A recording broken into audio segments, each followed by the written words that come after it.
its labor force is intense. If the army is going to draw more people into its ranks, it's going to have to do a better job of engaging with the people it needs to recruit.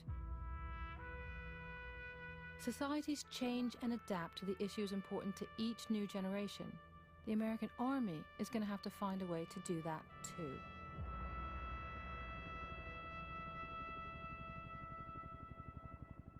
This edition of The Inquiry was produced and presented by me, Sandra Canthal. The editor was Tara McDermott, and it's been mixed by James Beard. That was Assignment from the BBC. I'm Jeff Goods, and this is CBC Radio 1. Good morning, Manitoba, and hello, Winnipeg. I'm Marcy Marcusa with our team here at Information Radio. This is your morning show on CBC, 89.3 FM, 990 AM, or on that CBC Listen app. It is a mix of sun and cloud we're looking for today in the city of Winnipeg, a high of minus 16. With wind chill on exposed skin, still will feel like minus 31, but the edge is slightly taken off only because we don't have extreme cold warnings in the province today. It's been a bit of a run, hasn't it? Well, good morning, Corey Funk, who makes his triumphant return. Corey directs the show and covers the commute. Good morning, Abby Adeyemi, who's behind the controls, our technical producer, who covers weather on the show as well. And good morning to Brad Lillies, who's behind our CBC Manitoba YouTube channel this morning. Thanks, everyone, for joining us. 3 minutes to 6 as mentioned. Heather Wells is here with headlines. Hello to you. Good morning. Well, the Manitoba Nurses Union says the NDP government's plan to expand the sexual assault nurse examiner program is going to make a big difference. The plan is to expand that program province-wide. The province says 3 of the 7 nurses needed have already been hired. And Darlene Jackson at the Nurses Union says once the program's up and running, survivors from the north won't have to travel all the way to Winnipeg. So we'll hear more about that. And a shortage of skilled workers was the focus of a meeting of labor ministers from across the country. The Forum of Labor Market Ministers held in Winnipeg this week. Provincial and territorial ministers underscoring the need for continued funding from Ottawa. And Manitoba's Economic Development Minister says healthcare and construction are 2 priority areas. We'll hear more coming up in our next local news at 6:30. All right, thank you, Heather. You're welcome. In the program today, I should mention minus 19, pardon me, that's our current temp in Winnipeg. In the program today, coming up later, what difference could getting a timely FASD assessment make in a child's life? We're going to learn more about customized classrooms for kids living with FASD being used in the Winnipeg School Division. We'll find out how they're making a difference, and then we'll get the grassroots discussion about what the realities are for a student living with that. And this is part of a series we're doing after the death of a 14-year-old girl. She died and she being stabbed in downtown Winnipeg. It was just a day after court heard she had been waiting for this assessment. In addition, this morning on the show in the first hour, the federal government's dental care plan is currently rolling out, giving Canadians access to care for the first time. But criticisms say there's gaps in it, so we'll find out what those are. Stay with us. Q with Tom Power. Jasmeet Raina once went by the name Just Rain and was one of YouTube's earliest, biggest stars. Until one day, without explanation, he stopped. He'll be here to tell you what happened, where he went, and how it led to his new TV show, Late Bloomer. I need to kind of take a look at this and take a step back and take some time. That's coming up on Q, followed by Commotion with Elamine Abdel Mahmoud on CBC Radio 1, the CBC Listen app, and everywhere you get your podcasts. This is World Report. Good morning from CBC News. I'm Marcia Young. An aggressive and sometimes deadly form of strep is hitting record numbers in Canada. New figures obtained by CBC News show a higher number of cases of invasive Group A strep, and more people became sick with the infection in 2023 than in any previous year. Mike Crawley has that story. Strep A bacteria are pretty much everywhere and typically cause nothing more severe than a sore throat. But when strep turns aggressive and invades the bloodstream, soft tissue areas, or the fluid around the brain, it almost always requires treatment in hospital. And in 1 of 10 cases, it's fatal. We do have to keep a very close eye on it. Dr. Susie Hoda is an infectious diseases specialist at University Health Network in Toronto. She says the number of invasive strep A infections is on the rise. Especially December has really been quite a dramatic rise in activity. The Public Health Agency of Canada confirmed more than 4,600 cases in 2023. That's a jump of more than 40% over the previous yearly record. This is very concerning. Dr. Brian Conway is medical director of the Vancouver Infectious Diseases Centre. We need to understand why it happened and design a strategy to address it. Ontario recorded 48 deaths from invasive strep A between October and December, 6 of them children. BC, Manitoba, Quebec, and New Brunswick have all reported higher numbers of infections than in previous years. What's not fully clear is what's driving the spike. Conway says there's some evidence that it's linked to recent growth in other infections, such as COVID-19, flu, and RSV. People hit by invasive strep A often have one of those illnesses first. Mike Crawley, CBC News, Toronto. Pakistan is warning Iran could face serious consequences for violating its airspace. Officials say Iranian airstrikes launched at Baluchistan province killed 2 children and injured 3 others. Iranian media is reporting the target was a Sunni militant group near the border between Iran and Pakistan. Earlier this week, Iran attacked sites in Iraq and Syria. More medical aid is expected to start arriving in Gaza today. It's part of a deal brokered by Qatar and France. But last night was a deadly night in southern Gaza. This woman in Rafah says her daughter was killed by an airstrike that hit while they were sleeping. The Gaza Health Ministry says in the past 24 hours, more than 160 Palestinians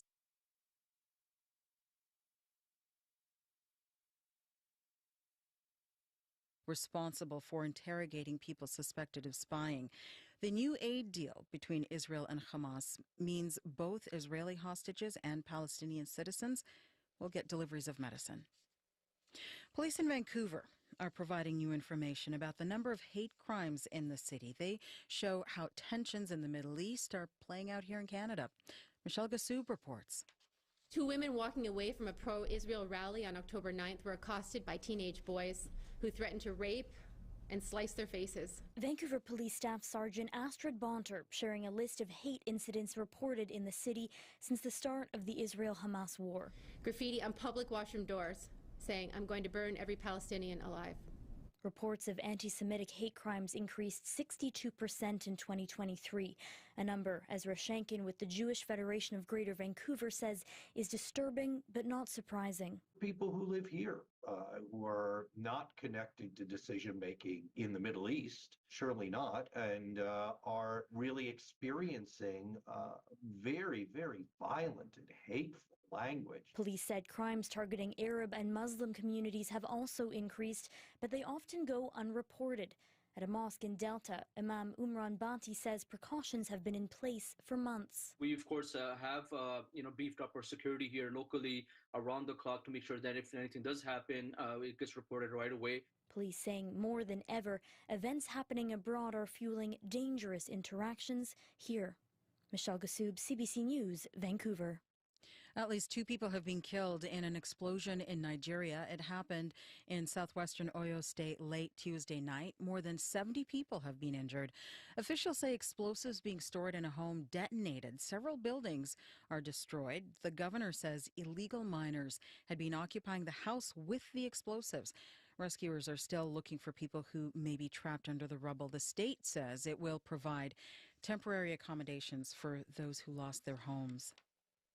The families of the victims of Canada's worst mass stabbing are hearing graphic details about the attack. Today is day 3 of a coroner's inquest into the murders of 11 people on James Smith Cree Nation in Saskatchewan. It was September 4th, 2022, when Miles Sanderson attacked 28 people. A member of the RCMP has been telling the courtroom about the events of that day. The CBC's Sam Sampson is covering the inquest. Every time Brian Burns walks into the inquest, he sees his wife Bonnie and his son Gregory. Their photos are on a table with candles and the 9 others who were killed that day. All sad and mad and, just all kind of emotions. Burns, known as Buggy, is here with his 15-year-old son who survived his stab wounds. At one point, the inquest was just too much to handle. They were having a rough time, so we came out and had a smoke and calmed down. What did you tell them? I just told them just to Just let it out if you need to cry. And, On Tuesday, an RCMP staff sergeant testified for 5 hours, detailing what happened the day of the killings, all according to the Mounties investigation. Miles Sanderson kicked down doors, stabbed people as they were sleeping, all while some families tried to protect their children who were hiding in basements and bedrooms. The jury also heard several text conversations between Sanderson and some of his victims in the days before the stabbings, many focused on selling drugs. well, drug use is rampant. Addictions worker Daryl Burns' sister Gloria was killed in the attacks. He hopes the jury in this provincial inquest recommends ways to get First Nations members help with addictions and trauma, but he worries about follow-through. And history has shown when they're dealing with Native people such as my community there, these recommendations mean nothing. Daryl bowed his head as he heard details of his sister's death. He has standing in this inquest, meaning he can question any of the witnesses, but he's waiting to hear from others, like the RCMP officers who first responded to the violence. Sam Sampson, CBC News, Melfort, Saskatchewan. The North American wolverine is now listed as threatened under the U.S. Endangered Species Act. States like Montana and Idaho say habitat loss and climate change are serious concerns. But in the Yukon, trappers say the animals are plentiful, and they're helping the territorial government collect more data on the species. Mary Beth Dean has the details. A meter long with dark fur. Some people say wolverines look like small bears, but they're notoriously elusive and most people will never see one. The wolverine are all around us here. The president of the Yukon Trappers Association says, despite being listed as an endangered species in the U.S., wolverine are thriving in the territory. Outside of the cities, the trappers are harvesting wolverine within 5 kilometers of the village centers. Brian Melanson says their pelts can fetch up to $1,500. He encourages trappers to give wolverine carcasses to the Yukon government for a $50 stipend. Wildlife biologist Tom Jung says it appears that wolverines are doing well, but numbers are hard to pin down, so the carcass study is tracking trends. Things like their health. We've been looking at the parasites, some of the diseases that they may have. Jung says the government collects roughly 75 every year, and they share those samples with scientists in other jurisdictions. Some of these specialists we work with at other labs in Canada or the United States are quite amazed that they were able to sample from so many wolverines. Jung says there's no indication Yukon trappers will be affected by the wolverine's increased level of protection in the U.S., and that their status as a species of concern in Canada simply means their numbers should be monitored. But he says the animals are so adept at avoiding humans that doing so is easier said than done.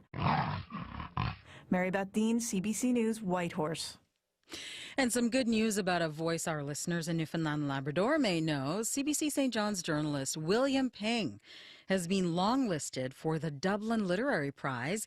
He wrote his novel Hollow Bamboo as a master's student at Memorial University. It is based on the experiences of Chinese immigrants to Newfoundland in the 1930s. That includes Ping's own grandfather. The Dublin Literary Award is known to be the world's most valuable annual prize for a single work of English fiction. It's worth €100,000 or just under 150,000 Canadian dollars. And that is the latest national and international news from World Report, News Anytime, cbcnews.ca. I'm Marcia Young.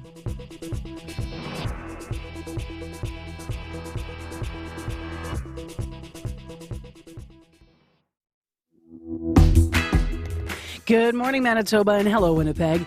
I'm Marcy Marcusa. We are live with our team in downtown Winnipeg. It's lightly snowing and it's minus 18. Welcome to Wednesday. This hour on the show, we're going to have a closer look at the federal plan to improve the dental care system. The new National Public Dental Care Plan is the most significant expansion of public health care in decades. But according to the Canadian Centre for Policy Alternatives, as you may have been hearing in news, it's not funded well enough to include everyone who needs access to the plan. So we're going to dig deeper into that criticism. Also this hour, we are about halfway through Dry January, the month-long challenge to cut out alcohol. Today we're going to look at the mental health benefits of making that choice. But we begin with an update from 2 Winnipeg organizations that have been working together to provide more diverse and better support for survivors of sexual assault. Stay tuned.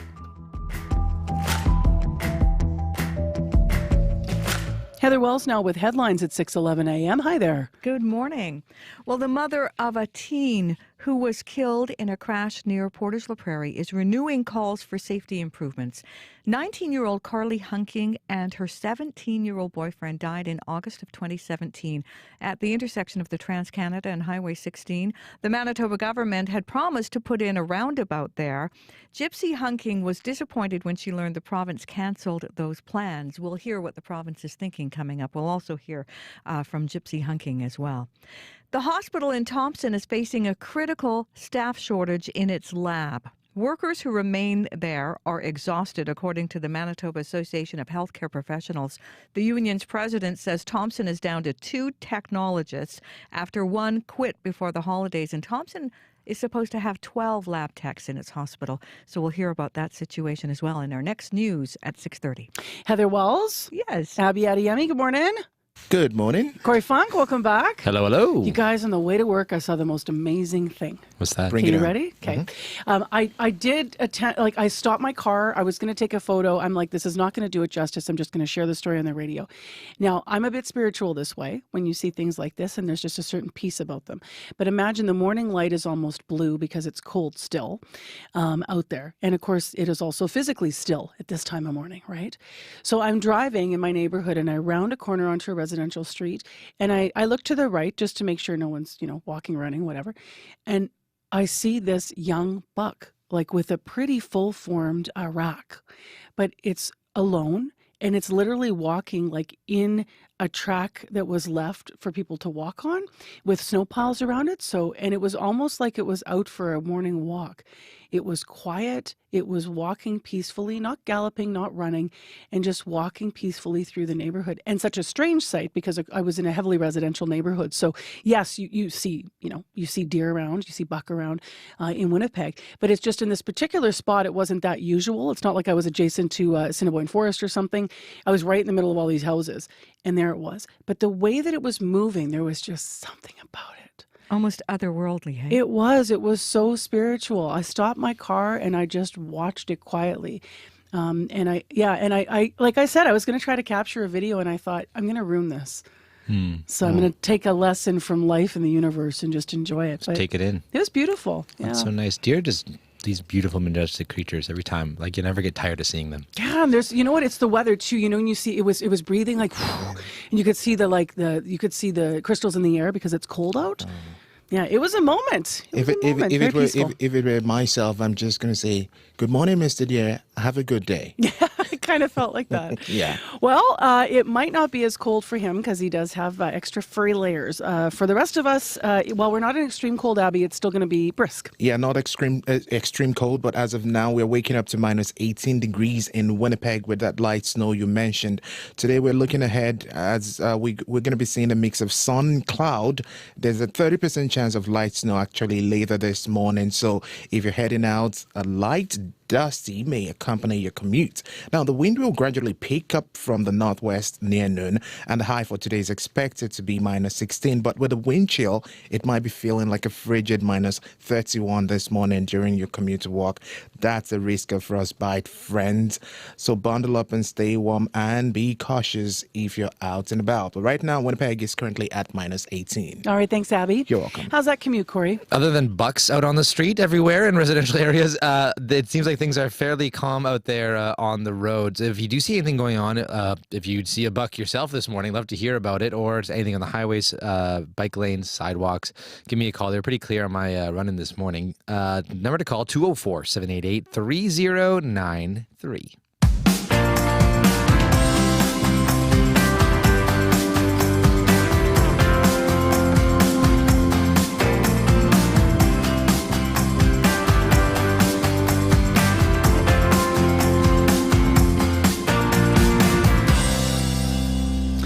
Well, let's start with hearing more details about a new program that has been connecting survivors of sexual assault with forensic nurses. It is making a difference, according to those involved directly in this. Clinic Community Health and Gini Gini Chick have been teaming up, offering expanded services to survivors of sexual assault and intimate partner violence. So yesterday, officials came out to talk publicly about how it's going. They say the program connects victims with community-based forensic nurse examiners who can provide physical exams, but as well provide emotional and mental health support. Survivors can choose to access the services at Clinic or at Kiniganichik. Elder Billy Shibler advised the new program steering committee. She says the program not only helps people heal, but it can stop the trauma from passing on to future generations. We know that the services that are being announced and the programming supports that are being announced are much needed in the community. As an Indigenous woman, I know all too well the statistics around that sexual violence and those assaults. And so I'm grateful for that. I'm grateful for what's coming. But we also know that, as was noted by the minister, that there is a lot of those cases that don't get reported. There are a lot of those assaults that happen and the suffering happens in silence. That there's a lot of shame that goes with that. That those violations and those traumas that are carried from those type of assaults will carry on in blood memory. They will carry on through DNA into the next generation unless that healing is done, unless people are feeling safe enough that they're heard, that their voices are heard, and that they're valued. And we also know it's not a one-size-fits-all. So I'm grateful that there are the different services that are being offered here, that we have a lot of newcomers that are entering into our city, into our province, who need to know as well that there's options for them. And for many of them, they're coming from countries where maybe those services aren't available and those voices wouldn't be heard. And so we want to continue to give that message to all. There's diversity there. There are services here, no matter which services they are, Clinic or Gani, that they are there to welcome, to love, to honor, to raise up, to build resilience, and to help people know that they are sacred, that there's a sacredness in their spirit that is carried there, and that they can be healed of those traumas in a good way. And so I'm grateful to be here today, and I'm grateful to hear these announcements from the ministers. And I just say, miigwech, thank you. Executive Director of Clinic Community Health, Ann Wilcox, also spoke at a recent press conference yesterday. She said that the program soft launched last fall, and as has been alluded to, it's already been successful. I am proud to share with you today that our service, which softly launched in October 2023, is now fully operational. In these few months, without any advertising, we have already seen 38 survivors come through our doors, many of whom have told us they would not otherwise have sought care. That is profound, and for that we are really grateful. This is a testament to the essential need for these types of services in communities, not just in Winnipeg, but across the province. We know that sexual assault and intimate partner violence disproportionately affects Indigenous women and girls, folks who identify as 2S LGBTQIA, newcomer women, racialized folks, and for those living with disabilities. This program is a positive step to addressing the needs of those most impacted, but it is just the beginning. In addition to providing culturally grounded, accessible services, we must address the root causes of sexualized violence so that everyone can lead a good life. To do all of this, we need to work together with our partners, with survivors always at the heart of our work. And this program has created the space for us to be able to do that. That's Clinic Community Health's Executive Director, Ann Wilcox. She was speaking yesterday about this new program that offers health services to survivors of sexual assault at Clinic Community Health and Kiniganichik in Winnipeg. Frequencies with Errol Nazareth. The world is alive with sound, whether across the street or across the pond, from back home or in your own backyard. Every place has a sound and every person has a story. Discover songs and stories from people and communities across Canada and around the world. Frequencies with host Errol Nazareth. Episodes available on demand on the CBC Listen app. Wow, I can just tell you the weather today with 10 sheets of warnings and watches and school closures and road issues. Better knock on wood, something will change. But in Winnipeg today, mix of sun and clouds, slight chance of light snow this morning. It's minus 18 degrees with wind chill. It'll feel like minus 31. Over in Brandon, minus 19 right now with light snow. Also light snow falling up in Thompson, and it's minus 22. If you need us on the drive, the walk, or the roll, 788-3093 is the commute line. You're listening to Information Radio. Well, next on CBC, the federal government's new national free dental care plan is currently rolling out. Children under 12 and some seniors across the country will have access to services, or may be doing so soon at least. But the Canadian Centre for Policy Alternatives says that Ottawa's approach is not funded extensively enough to include everyone who needs access to this plan. The organization has a report out. It's called Missing Teeth: Who's Left Out of Canada's Dental Care Plan. It details how 4.4 million Canadians, it says, still won't have private insurance or be covered by the public federal plan when its rollout ends in 2025-26. David McDonald is a senior economist with the Canadian Centre for Policy Alternatives and with us now. Hey there. Good morning. So how'd you come up with that number, almost 4.5 million Canadians that you say will be left out of this? Yeah, so this is when everything is said and done in 2025, when we're implementing phase 3. This is a 3-phase plan in essence, and we're just starting phase 2 right now. And so some older seniors can sign up for the plan. By the summer of this year, it'll be all seniors, those with disabilities, and youth under age 18 will be able to sign up for the plan. And then by 2025, next year, we'll get into phase 3 where everyone will gain access without those age restrictions. However, there's an important proviso, even in phase 3, which is that your family has to make under $90,000. And if you don't have dental insurance, but your family makes over $90,000, you still won't gain access to the plan. And there's 4.4 million Canadians in that circumstance. They don't presently have private dental insurance, but they make over $90,000. On the flip side, there's about 10 million Canadians who will benefit from this plan when it's fully implemented. And so there's a lot of people who will benefit from this. It is a major expansion in Medicare, but it's not everybody. Folks who make over $90,000 won't benefit even when it's fully implemented in 2025. So what do you do with that? What changes or improvements would you like to see in this plan in terms of that household income threshold? What thoughts do you have on how that could be improved? Well, I mean, the important point here is this is a new way to administer Medicare in Canada. We don't have income tests in Medicare. It's a universal program. No one's checking your tax form when you go to the hospital or see your doctor presently, but they're certainly going to check your tax form to see whether you get access to this dental care plan. This is a relatively modest threshold. So you think of this as family income. So you think of two parents working jobs, full-time jobs, $45,000 each. $45,000 is a pretty modest income in Canada. And if that's the situation you had, that family would not gain access for themselves or their kids if they didn't have dental insurance through work. They wouldn't gain access to this new federal plan.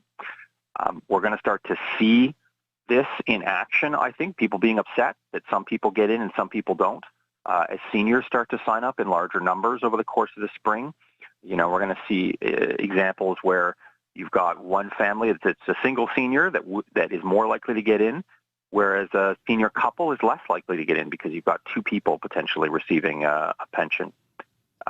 The other implication of these thresholds is that some provinces make a bit more than others, and so they're more likely to get into the system, or their children are. So if we take a look at children under 12, in Alberta, half of children under 12 who don't presently have dental insurance will remain without insurance even when the plan is fully implemented, versus Manitoba, where 30% of children who don't have dental insurance presently will remain uncovered even once it's fully rolled out. And so removing these income restrictions makes it more like Medicare where it's a universal program. Everybody gets in. It doesn't matter what your taxes say from last year. So no threshold. No threshold, yeah. Given the fiscal constraints right now, you can probably see this question coming a mile away. How can the federal government pay for universal coverage? Yeah, so the paper goes into the costing as well. So it would cost about $1.5 billion to cover everyone without income restrictions. The federal government, for instance, has implemented a new pandemic surtax on banks that attempts to recoup some of the extreme profits that they've made through the inflationary period we've seen over the last couple of years. You could expand that to something like the oil and gas industry as well, or other industries that are benefiting from inflation in order to fund something like this. This plan is still very much under development, so we're still just starting phase 2, so it's something that could certainly be changed. You could imagine a phase 4 where we remove the income restriction and make it open to everybody. Got it. So a phased-in approach is something that you would say could work as well. But new taxes on other industries would have to come up to help with the money. How did you come up with that number of what would be needed? I think did you say $1.5 billion? Yeah, $1.5 billion, and so this looks at the number of people that would gain access and the formulary that they would gain access to, so that the types of services that would be covered. And so once you tack that on top, it'd be about $1.5 billion a year. There's another gap that's been highlighted in Canada. Some people can't access very much or even any dental treatment because of a lack of qualified professionals. They don't have people to do it. The federal plan doesn't address that gap. What's your take on that? No, it doesn't. So this is a fill-in-the-gap approach. It provides insurance to a lot of people. 10 million Canadians is a lot of people. They will gain an insurance card. This isn't building a new dental program in Canada. It doesn't guarantee that you will get dental insurance where you live. It just gives you a card. And so this is in contrast to Medicare, where if you don't have a doctor in your community or there aren't enough doctors, the province will work hard to try to get you doctors in your community. They'll fly people in at great expense often. That's not what this program is. It's not guaranteeing dental care in your community. It doesn't have any plans to. That may be something that it will grow into in the future. This has been a plan that they've tried to put together quite quickly. And this is, this private insurance scheme, which is, they've actually got Sun Life running it, giving people private insurance cards, is a way to implement the program quickly and give people access to it. But it's also application-based, so you're not going to show up at the dentist with your provincial health care plan. That's not going to do it. You're going to have to apply separately for this program. Hopefully in the future, it just becomes part of Medicare where you can just use your provincial health insurance card and get access to dental care, just like you get access to a doctor. But that's not what this plan is so far. David McDonald, thank you very much for your analysis today. Appreciate it. Yeah, thanks for having me. So David McDonald with some criticism and some analysis. He is a senior economist with the Canadian Centre for Policy Alternatives. That is a research institute focused on social, economic, and environmental issues. Today, talking about the organization's new report that's out. You can check it out on their site. Missing Teeth, Who's Left Out of Canada's Dental Care Plan is what the title of the report is. As I mentioned, cold out there this morning, but no extreme warnings across Manitoba for the first day in a number of days. So we are starting to be on the other side of this. By next week, it's going to significantly, with our daytime highs, look a lot more mild again. In the commute this morning, just be careful. It's icy still on those side streets. They continue to scrape and sand where they can. I've noticed everybody's slowing down to conditions, so getting used to it again, Manitoba. But 788-3093 if you're walking, biking, or if you are in your car this morning. Coming up, we have business news with Crystalie Ramlakan, as always. That's right after your CBC Winnipeg News. She'll join us via Zoom. Today, she's going to go through the latest data from Statistics Canada that shows inflation did tick up last month. So we'll get the details of what might be coming next. Right now, though, your CBC Winnipeg News. This is CBC News. Good morning. I'm Heather Wells in Winnipeg. At 6:30, it is -18, a mix of sun and clouds for Winnipeg today. Not extreme cold, but still kind of frigid. A high today of -16 with a risk of frostbite. The mother of a woman killed at a busy Manitoba intersection is renewing calls for change. Gypsy Hunking is disappointed plans to put in a roundabout at the Trans-Canada and Highway 16 have been cancelled. As CBC's Josh Crabb reports, a review found big trucks would have problems getting through. The intersection of the Trans-Canada and Highway 16 near Portage has traffic lights, but it's been the site of numerous serious and fatal collisions. Gypsy Hunking's 19-year-old daughter Carly and her boyfriend were killed there in August 2017. It was always talked about that there was supposed to be change there, and nothing ever was done. Manitoba Transportation and Infrastructure backed away from a plan to put in a roundabout. The province says there are potential safety and operational issues. A review found there wouldn't be enough room for semi-trucks with 2 or more trailers. Aaron Delinik with the Manitoba Trucking Association says there are also concerns about snow and ice removal. This is our Trans-Canada Highway. This is at the backbone of Canada and Manitoba's economy. We can do better than that. Hunking says something needs to be done. Every time you come to that intersection, it reminds you of how there has been no change. The province says it'll continue to look at ways to make the intersection safer. A highway strategy identified the need for a cloverleaf interchange sometime in the future. Josh Crabb, CBC News, Winnipeg. The Manitoba Nurses Union says the NDP government's plan to expand the sexual assault nurse examiner program will make a big difference. The plan is to expand that program province-wide.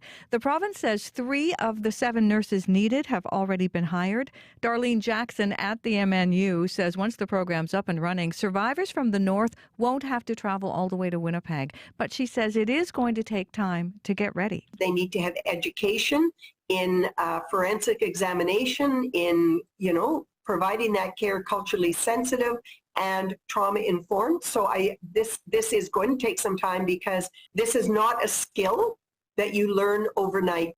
Jackson wants the new nurse examiners to get hands-on training with a seasoned veteran examiner in Winnipeg. Thompson's hospital lab technologists have an 80% vacancy rate, and there are fears about how that could impact patient care. The hospital is down to 2 lab technologists after one quit before the holidays. One day recently, both were off. Jason Linklater is president of the Manitoba Association of Healthcare Professionals. One of the lab techs did call in sick after working 24 hours in a row and could not function safely due to the combination of being on shift and on call. And the hospital did not have lab coverage for that period. Linklater says Thompson is supposed to have 12 of the technologists. Shared Health says it has 3 lab tech jobs posted right now and is actively recruiting. More medical aid is expected to start arriving in Gaza today, part of a deal brokered by Qatar and France. But last night was a deadly night in southern Gaza. This woman in Rafah says her daughter was killed by an airstrike that hit while they were sleeping. The Gaza Health Ministry says in the past 24 hours, more than 160 Palestinians have been killed. Israel says it has killed multiple Hamas operatives, including someone it believes was responsible for interrogating people suspected of spying. In Kharkiv, Ukraine. Firefighters rushed to put out flames at one of the buildings hit by Russian missiles. 2 strikes in a residential area of the city injured at least 17 people. 2 women are said to be in serious condition. Kharkiv has been the target of recent attacks, but has remained under Ukraine's control. The war is closing in on its 2nd year in February. You can hear more national and international news coming up on World Report at 7. A shortage of skilled workers was the focus of meeting of labor ministers from across the country. The Forum of Labor Market Ministers was held this week in Winnipeg. Provincial and territorial ministers underscored the need for continued funding from the federal government. Manitoba's Economic Development Minister Jamie Moses says healthcare and construction are 2 priorities. These are the sort of areas where not only do we want to grow there to fill those gaps, but we know that in the construction sector that allows us to fulfill other needs like building housing. Like building some of the infrastructure that we're looking for to further grow our economy. Federal Employment Minister Randy Boissonnault says Ottawa gives provinces and territories $3.4 billion a year for labor programs. He says discussions are underway to determine funding levels going forward. Well, the Winnipeg Jets are back on the top of the NHL standings.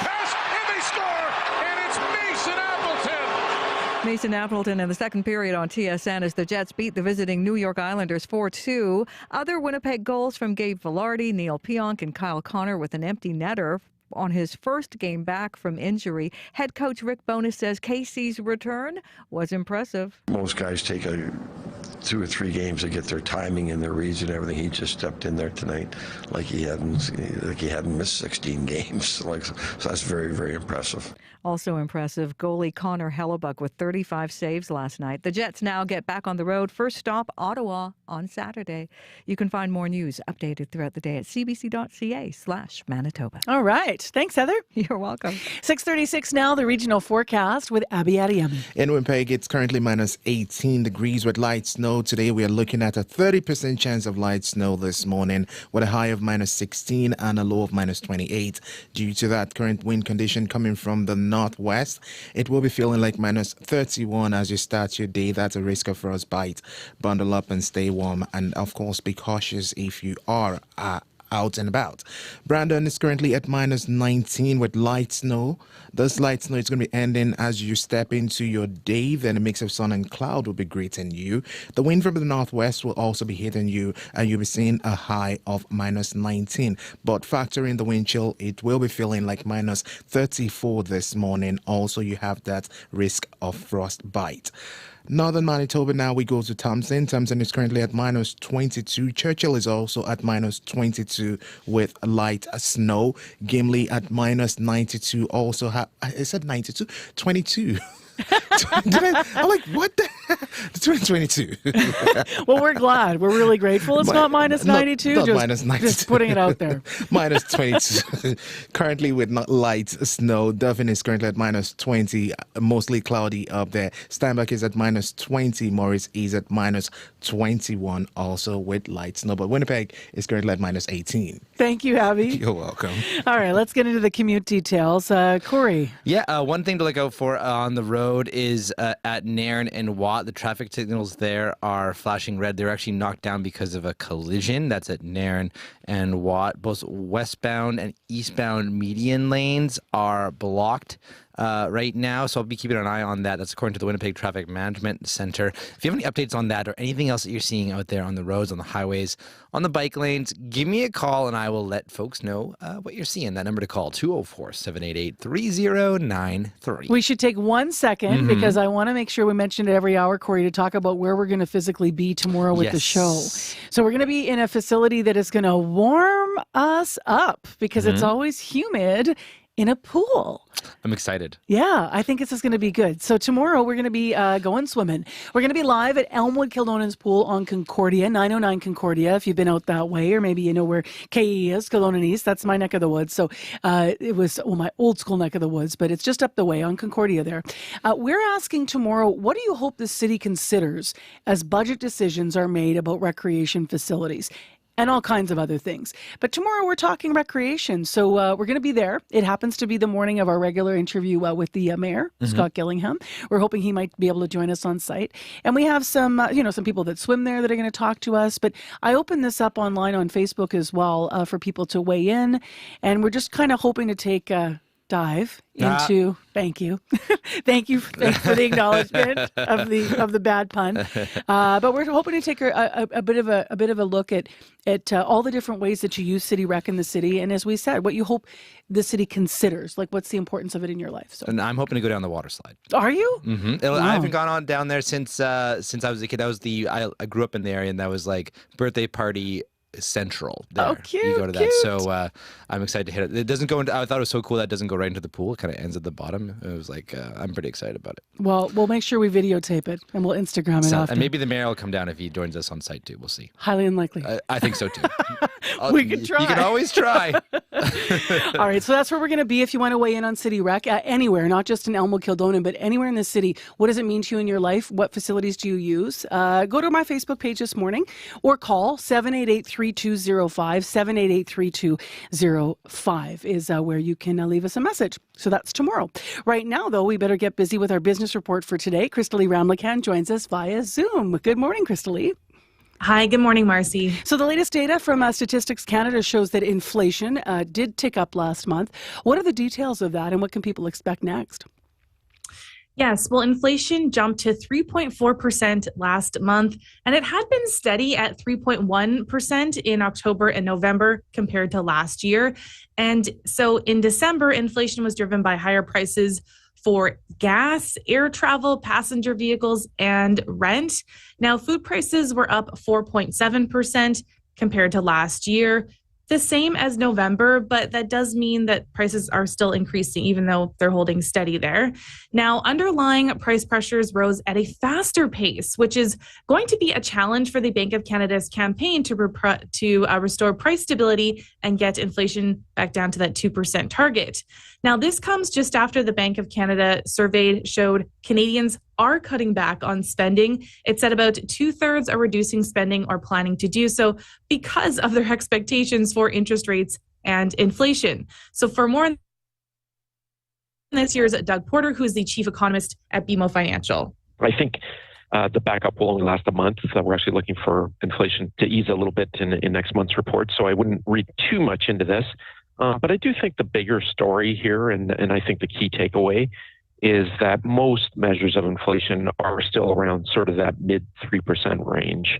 You know, whether you look at prices excluding food and energy or some of the Bank of Canada's core measures, you know, when economists talk about sticky inflation, this is what they mean.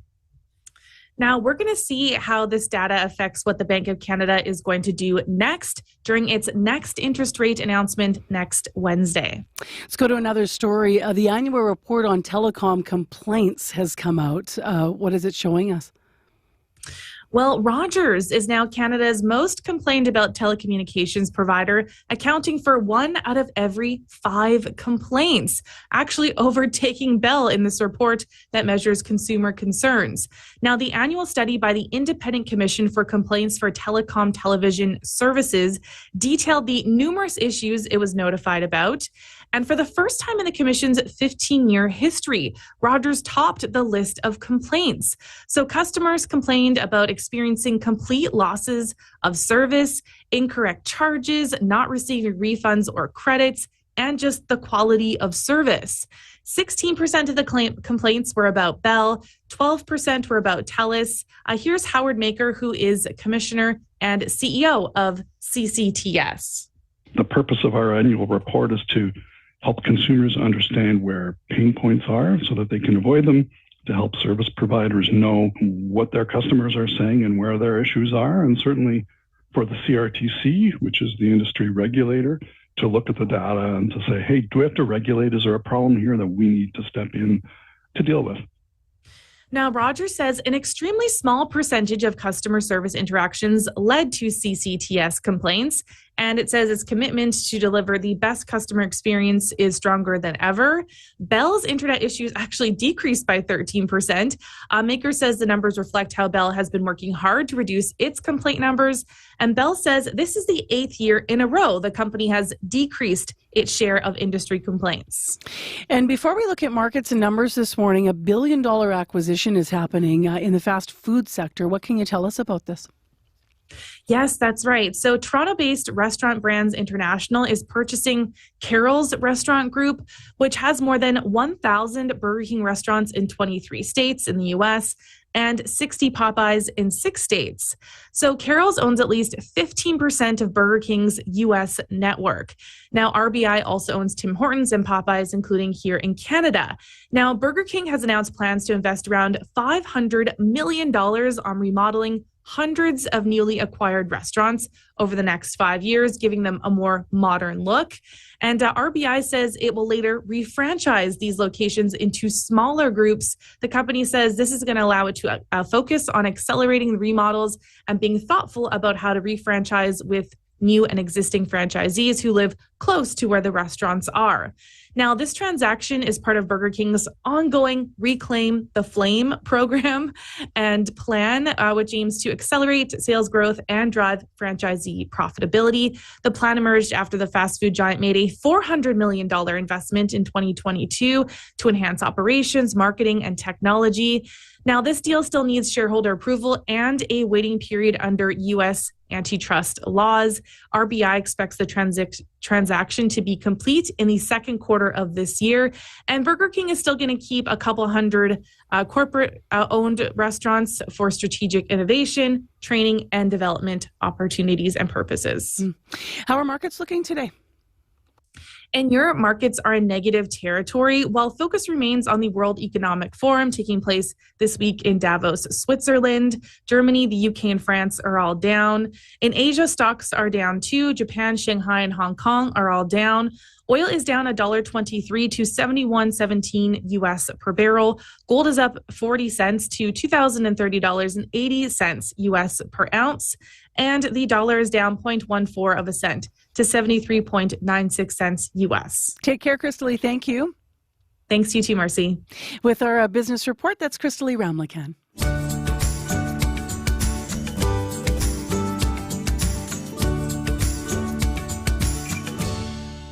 6:46 a.m. is the time right now, and still ahead in this half hour. It's Wednesday morning. Usually we have our medical column on this day. Today we actually are going to have, Dr. Bardwaj is off, so we're going to have our mental health column. He's got an extra conversation coming up for us. It's about dry January. Now what's interesting is Dr. Bardwaj looked at dry January more from a physical perspective of if you're engaging in that, what it does to your body or benefits that it can have. But from a mental health perspective, what are the benefits of dry January? So stay tuned. That's coming up with our mental health columnist, Mark Hennick. Right now in the city, it is minus 18, and hopefully this next tune might warm you up a little on this cold January morning. Recorded live here in our CBC studio this past December. We've pulled this cut. This is Madeline Roger and Wildflowers.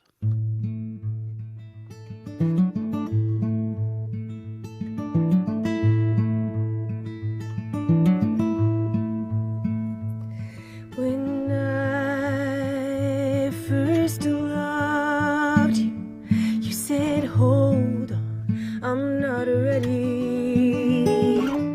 So I went walking through tall grass, hoping we'd lay among wildflowers.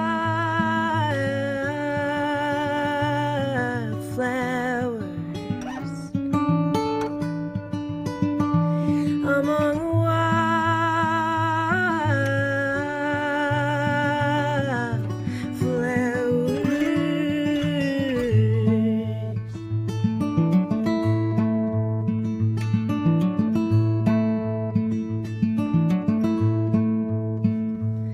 I knew that you loved me when you wouldn't leave my side, and when you brought me a bouquet from the roadside.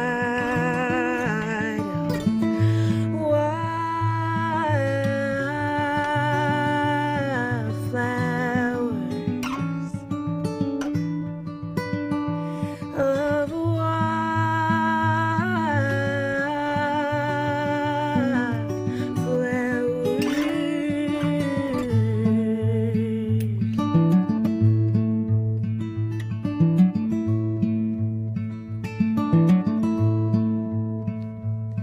I know you were leaving, 'cause you will not meet my eye. I hope you'll think of me whenever you find wildflowers.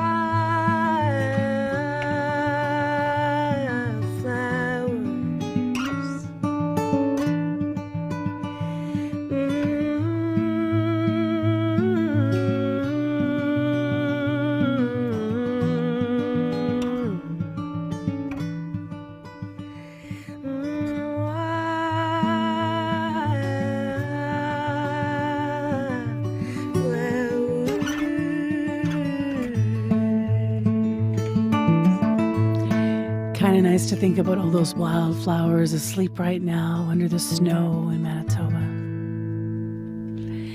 That is Wildflowers. That's a live recording from December in our CBC Music Studio here. Local artist Madeline Roger with the tune called Wildflowers.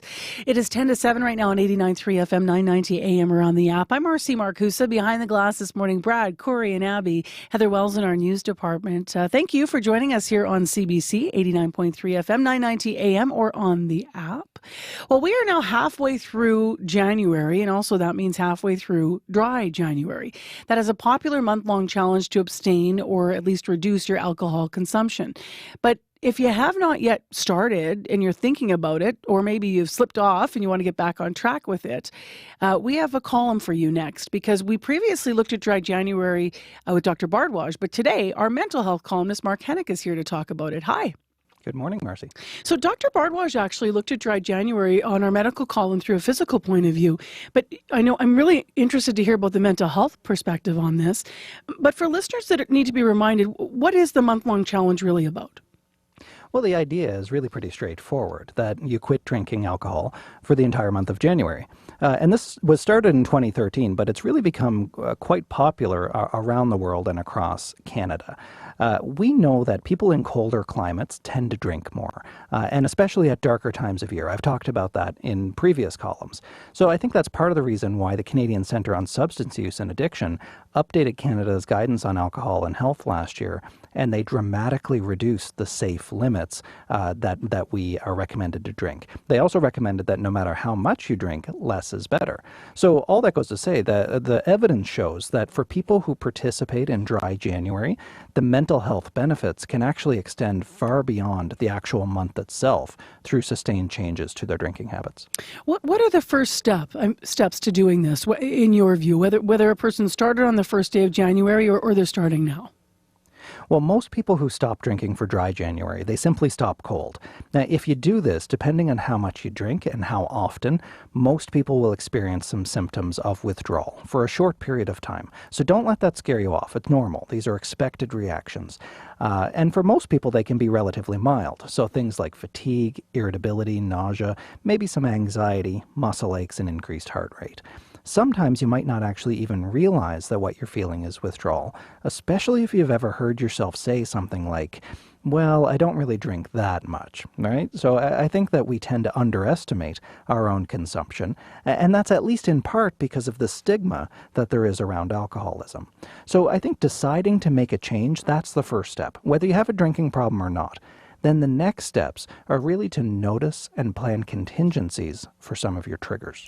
So can you elaborate on that? Like, what are some of the common triggers that might challenge someone's Dry January commitment? Well, triggers can be external, so out there in space and time, maybe when you're in your living room watching TV or sports, or you get home at the end of the day. But triggers can also be internal, so inside your own experience of the world. Maybe you drink when you're feeling stressed or angry or lonely, and maybe you don't want to feel that way anymore, so the feeling is the trigger. Know yourself, and then be prepared and proactive to deal with some of those things. Come up with some substitute behaviors for when you're inevitably going to encounter some of those triggers, especially the predictable ones. You know, it's going to be 5 o'clock every day. You're going to feel stressed sometimes. So some healthy substitutions that you can have at the ready here: water or non-alcoholic alternatives when you feel the urge. You can schedule time to hit the gym at those usual trigger times, or maybe go for a walk or a run instead to engage your body. Mental distractions like a hobby, a project, maybe preparing a complex recipe for dinner. Be mindful here, though, not to substitute one unhealthy escape behavior for another. I think it's pretty well known that when you quit drinking, some people will eat more, or they'll smoke more, sometimes consume more edibles. And when you quit, you can bet that your mind is probably going to start to whisper at some point, maybe even start to scream, all sorts of justifications and excuses. You know, this is silly, I don't need to do this, it's harmless, it's Saturday night, I don't even drink that much. Just sit back and watch all the mental fireworks that your mind is capable of when you're under pressure. But you don't have to actually do anything at all about that. It's okay to gently resist and to sit with the discomfort instead. It will pass, and you will feel better on the other side of it. So what are some of the mental health benefits of sticking with this then? Well, your mind is going to start to clear within days. You'll be able to better concentrate and to think through complex problems. The quality of your sleep is going to improve, and that's because it'll reduce your risk of sleep apnea and restlessness. It'll reduce your snoring, and good sleep, as we know, is very important to mental health. You should also experience improvements to your gut health. That's important for mental health because the gut is known as the second brain. The enteric nervous system in the gut, it provides about 95% of your total body serotonin. That's a neurotransmitter involved with your mood. Now, your mood is also linked back reciprocally to why many people drink to begin with. So it can be a bit of a cycle here. Alcohol is a psychotropic depressant of the central nervous system. And what that means is that I think sometimes we're drawn to use it to depress or to escape from some uncomfortable feelings, especially feelings that are activating like stress, anxiety, maybe unresolved trauma. Unfortunately, it backfires. It might temporarily alleviate some of the more salient symptoms, but the effect goes away pretty quickly and you actually end up lower than you were before. So that's why alcohol has an impact on people with depression in particular. It increases the intensity and the duration of depression, and ultimately it interferes with your recovery. So since I mentioned a mental illness here, I think it's also important to note that Dry January was never intended as a treatment for an alcohol use disorder. That's a different thing. And it doesn't take the place of medical treatment or peer support. But I think even there, it can be a good motivator, a symbolic starting line to consider change, whether you experience problematic drinking or not. So with 2 weeks left now in Dry January, what would you say to keep people motivated? If they've stopped for some reason participating and they started on January 1, or maybe they want to start now? Well, it's not too late to start. That's first of all. I mean, if you didn't start on January 1st, that's fine. Start today. If you tried, but you've already given up on it, restart today. Maybe if you're one of those people who needs another one of these symbolic starting lines, there's another one coming up just next month. The Canadian Cancer Society has a Dry February campaign. And that's because we know that any type or amount of alcohol increases your risk for cancers of the head and neck, the breast, stomach, pancreas, colon, liver. So really any time of year is the right time to reduce your alcohol intake and to improve your health. So I'd say start wherever and whenever you are and go from there. All right, Mark, thank you. Thanks, Marcy. Mark Hennick is our mental health columnist in place of Dr. Bardwaj on our medical column today. Dr. Bardwaj will be back next week. Let's go to Heather Wells now at 3 minutes to 7 o'clock on your Wednesday morning and find out what's making headlines. Hi. Hi there. Well, the hospital in Manitoba's northern city of Thompson is facing critical staff shortages in its lab. The workers who remain in that lab are exhausted. The Manitoba Association of Healthcare Professionals says Thompson is down to 2 technologists. Thompson is supposed to have 12. Shared Health says it is actively recruiting. And a shortage of skilled workers was the focus of a meeting of labor ministers from across the country held in Winnipeg this week. Manitoba's Economic Development Minister says healthcare and construction are 2 priority areas. We're going to hear from Jamie Moses in our next local news at 7:30. Thank you, Heather. You're welcome. It is snowing out there. Really light snow, but you might need to put your wipers on to get it off the windshield, that kind of snow. Minus 18 is the current temperature in the city of Winnipeg. Our high today, minus 16, so pretty similar to what we've got. And a chance that snow is going to be with us through the morning. Wind chill will make it feel colder. Bundle up. 788-3093 if you see problems on the commute. Still a little icy out there as the standing crews are still making their way around the city. In the next hour of Information Radio, how is TikTok playing a role in the education of students at a Winnipeg high school and getting them to dance? We'll hear more about what that story is all about, so stay tuned. Plus at 7:40, a Manitoban who's clearing clutter from her house and weight from her shoulders. It's a process called Swedish death cleaning, and it has to do with making sure that those loved ones that you're going to leave behind maybe don't have to deal with all of your stuff. And Winter Eruption's just around the corner. We have tickets to give away to an upcoming show, so stay tuned.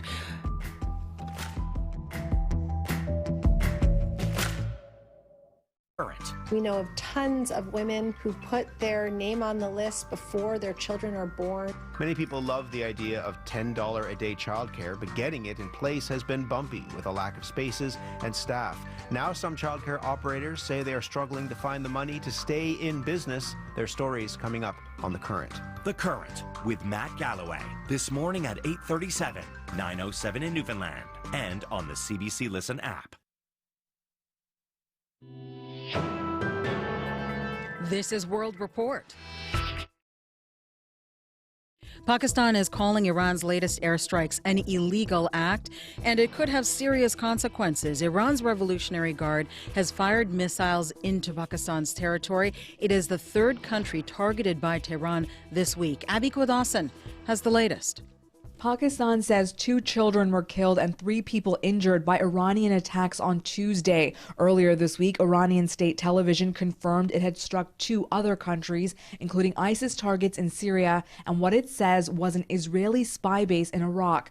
Kirsten Fontenrose is with the Atlantic Council. They will say, how is this different than what the U.S. is doing in Yemen by striking what they see as imminent threats to their regime? On Tuesday, the U.S. carried out its 3rd attack against the Houthis. The Pentagon says U.S.-led forces destroyed 4 missiles that posed an immediate risk to commercial ships in the Red Sea. The Houthis have attacked more than 24 vessels linked to Israel since mid-November. They say they will only stop once there is a ceasefire in Gaza.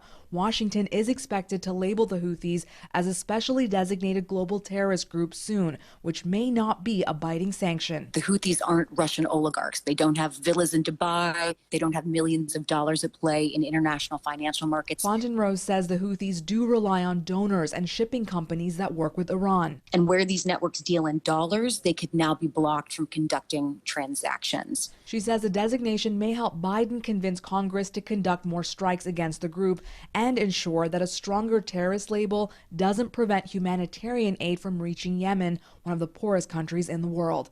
Abby Kwadasan, CBC News, Berlin. More medical aid is expected to start arriving in Gaza today. It's part of a deal brokered by Qatar and France, but last night was a deadly night in southern Gaza.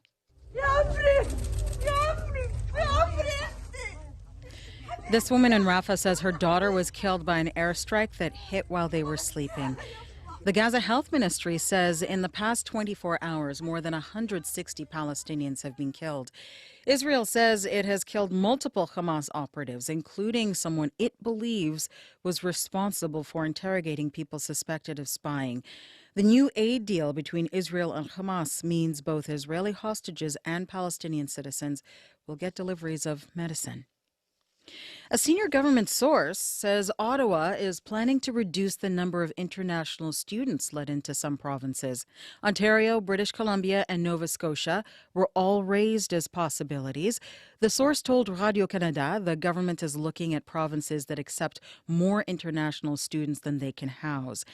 Janice McGregor is in our parliamentary bureau. And Janice, what is driving this decision? Mark Miller's been vocal about his intent to crack down on what he calls the diploma equivalent of puppy mills.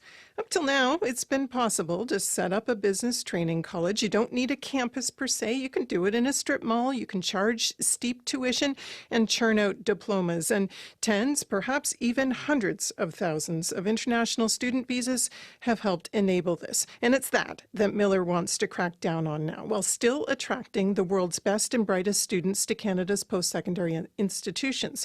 But it is hard to turn off one tap without also constricting the other. That's why it's not as simple as just slashing or capping student visas across the board.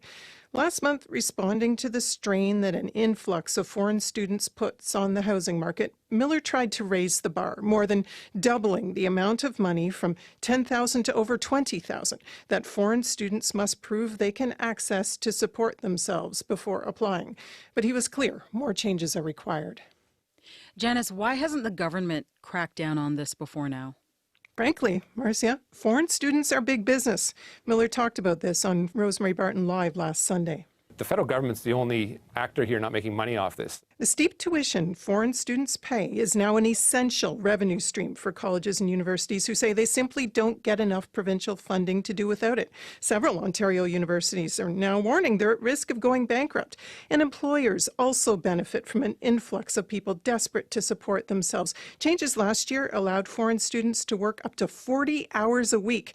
That helps with labor shortages, but as Miller put it last weekend, taking business courses on the weekend while driving Uber full-time, that's not how student visas were intended to work. Thank you, Janice. You're welcome. The CBC's Janice McGregor in Ottawa. The Winnipeg Free Press is reporting Peter Nygard's defense lawyer has withdrawn from his case in Manitoba. Toronto-based lawyer Brian Greenspan says it is the first time in his 50-year career he's done this, but he can no longer represent Nygard for ethical reasons. Greenspan represented Nygard in a 6-week trial last year in Toronto. He was found guilty on 4 counts of sexual assault. According to the Free Press, Greenspan told the judge hearing his case in Winnipeg there's been an irreconcilable breakdown in the solicitor-client relationship. He said he would go so far as to call it adversarial. It is day 2 of the defamation trial against Donald Trump. Today, the jury in New York is expected to hear from writer E. Jean Carroll. She was sexually abused by the former president. The CBC's Chris Reyes is outside the courthouse in New York. Chris, what are we expecting in court today? So, Marcia, E. Jean Carroll is expected to testify over the next day and a half. Her lawyers will be calling her to the stand. Yesterday, her team laid out in their opening statements what they plan to present to the jury throughout this trial, and that is the substantial harm that Donald Trump's comments had on Carroll's reputation and her life. The comments in question here are from 2019 when Trump, who was president at the time, said Carroll lied about the sexual abuse because she wanted to sell books. Yesterday, the 9-person jury that will decide this case was given very clear instructions, including repeated reminders that for the purpose of this case, it is a fact that Donald Trump sexually abused Carroll in the mid-90s and defamed her. That verdict was handed out in May last year. The jury's job in this case is to decide the damages. What about Trump? Are we expecting to see him again? Well, even though Donald Trump is scheduled to campaign at an event in New Hampshire this afternoon ahead of the primaries, he is still expected to be in court this morning, which would mark another first for these two parties, and that is that Trump will hear for the first time in person all of Carroll's accusations against him. Trump continues to deny that the sexual abuse happened at all. In opening statements yesterday, Trump's lawyers even said that Carroll profited from telling her story about him. It's for that reason, said Carroll's lawyers, that she's asking for a substantial amount of damages. Her team told the jury that they need to punish Trump so he would stop defaming her. Carroll is seeking $10 million. Thank you, Chris. Thank you. The CBC's Chris Reyes in New York. China is reporting that its population dropped by 2 million people last year. That is the second straight annual drop for the country. Births fell and deaths jumped to 11.1 million, more than double the number than in 2022. The UN says China is now the second most populated country in the world, next to India. Post-COVID, more people are traveling, but not all destinations are welcoming the tourists in the same way. This week, Venice, Italy introduced a trial measure to curb the number of day trippers. The city is now charging an entry fee. Megan Williams tells us more. For decades now, Venice has both profited from and been strangled by the crowds of tourists that overtake the small city of canals. As millions visit each year, locals have fled elsewhere to live. Proposals to reverse the trend have all failed, but authorities are hoping this new test measure to charge tourists €5, about $7.30 Canadian, might at least slow it down. The goal is to reduce the number of people visiting Venice for just a day, says Marco Bettini, who oversees the new system. The portal to book a day visit opened this week and will be applied to about 30 particularly high influx days starting late April. Visitors will get a QR code, and if caught without one, pay a fine of up to $450. The fee will be waived for visitors who stay overnight. The plan has been on the table for years, but city authorities finally moved on it after UNESCO warned it would put Venice on an at-risk World Heritage List, due in part to its mismanagement of over-tourism. But locals like this woman says, unless the city gets serious about cutting down the number of homes turned into hotels and Airbnbs, charging day trippers will do nothing. Megan Williams, CBC News, Rome. And that is the latest national and international news from World Report News Anytime at cbcnews.ca. I'm Marcia Young.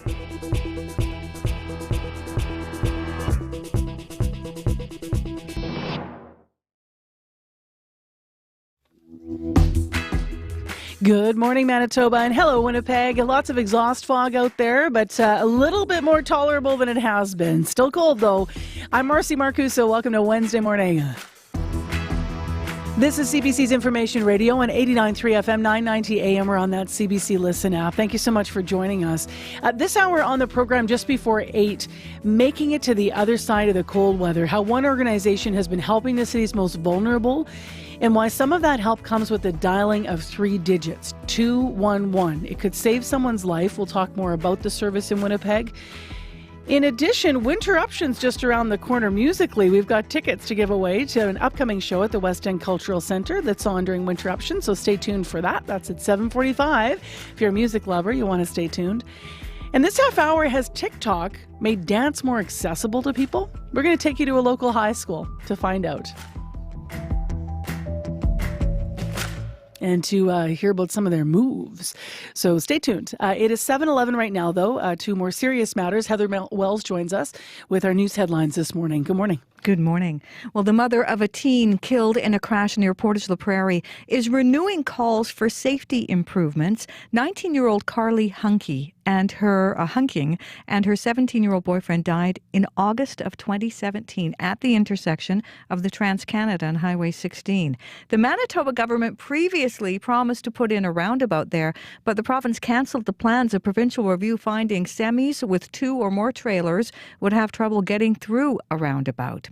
The Manitoba Nurses Union says the NDP government's plan to expand the sexual assault nurse examiner program is going to make a big difference. The plan is to expand the program province-wide. Darlene Jackson at the MNU says once that program is up and running, survivors from the north won't have to travel all the way to Winnipeg. We'll hear more coming up in our next local news at 7:30. All right, thank you, Heather. You're welcome.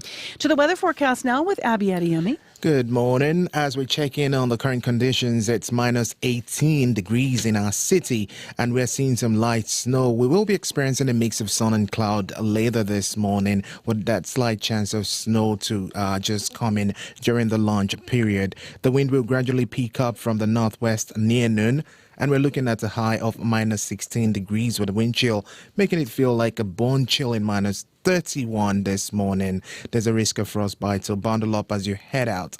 Now, as the day winds down, expect partly cloudy skies with wind. The temperature will then drop to minus 18, and with the wind chill, it's going to be feeling like minus 25 in the evening. But right now in Winnipeg, it's currently minus 18. Thank you, Abby. You're welcome. Corey Funk. Well, yeah, a couple things to look out for right now. Nairn and Watt, the traffic signals at that intersection have actually been knocked down, but they're all flashing red. So there's a couple that have knocked down, the rest are flashing red. So both the westbound and eastbound median lanes at Nairn and Watt are blocked right now as well. So treat that as a 4-way stop. You may run into some issues there, pretty slow going at that intersection as well. Lagimodiere and Regent, there's a collision at that intersection as well. Southbound Lagimodiere in the curb lane is blocked, so keep an eye out for that. Other than that, things seem to be going okay. With that little bit of snow, look how they may be a bit slippery for folks out there. So just make sure to maybe slow down a little bit more because, it could be a little slick. But if you see something else going out there, if you're walking, biking, driving, give me a call on the CBC commuter line, and I'll let folks know what you're seeing. That number to call, 204-788-3090. 3. So tomorrow we're taking the show on the road, and I have the best promo ever to entice people to tune in or maybe to even pop out to where we're going to be on location. Mm-hmm. You ready? Mm-hmm. We're going to be at Elmwood Kildonan's Pool on Concordia. And apparently, because they list us on the city site, who knew? The average water temperature is 28 degrees Celsius. I'm going to be wearing flip-flops, shorts, tank top to work tomorrow, and I'm just going to embrace it. We're going somewhere warm. It's so excited. We're going there because we want to explore a little bit about people's feelings about recreation in the city and just to be out in community as well. So if you can join us, we're at 909 Concordia, set up live tomorrow. Corey and I will be on site. However, I just want to mention that the mayor, our regular interviews tomorrow, they're doing a budget process right now. This is the beginning of a budget that will be the next 4 years, so it's a big one. And if you want to weigh in on not just recreation, but the budget process itself, you can always write to us online. On my Facebook page, I have asked specifically in advance of visiting Elmwood EK Pool, what recreation in the city means to you. What do you use? What do you hope that the city thinks about as they're planning around the rec decisions in the budget? Valerie Schuessler says they used to have more dance classes and outings to places out of the city. Cormac McCann said invest to restore, program, and build more city rec. And finally, Robert Granke writing in saying most city-run pools are aging and in need of a refresh. The Pan Am was built in 1967 with some addition in the past few decades. But Robert says space is almost always limited for users. Please take seriously the need for new facilities in our growing city. It's time to find resources to keep up with demands currently even. So we'll be talking budget, we'll be talking recreation. If you want to join us live tomorrow at Elmwood EK Pool, it's at 909 Concordia.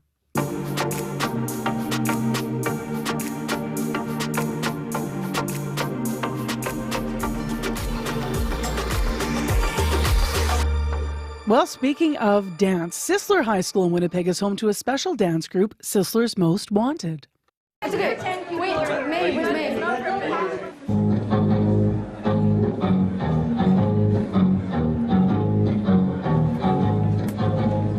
See the girl with the diamonds in the shoes. She walks around like she's got nothing. What we're listening to are members of that group practicing a choreographed routine over their lunch hour. The school teaches dance to students in grades 9 to 12 as part of the school curriculum. And recently, universities across the United States have started to post dance routines. And that has exploded in popularity online, especially on TikTok. So CBC's Jim Agapito went over to Sisler to ask how TikTok has influenced students there to pick up dance.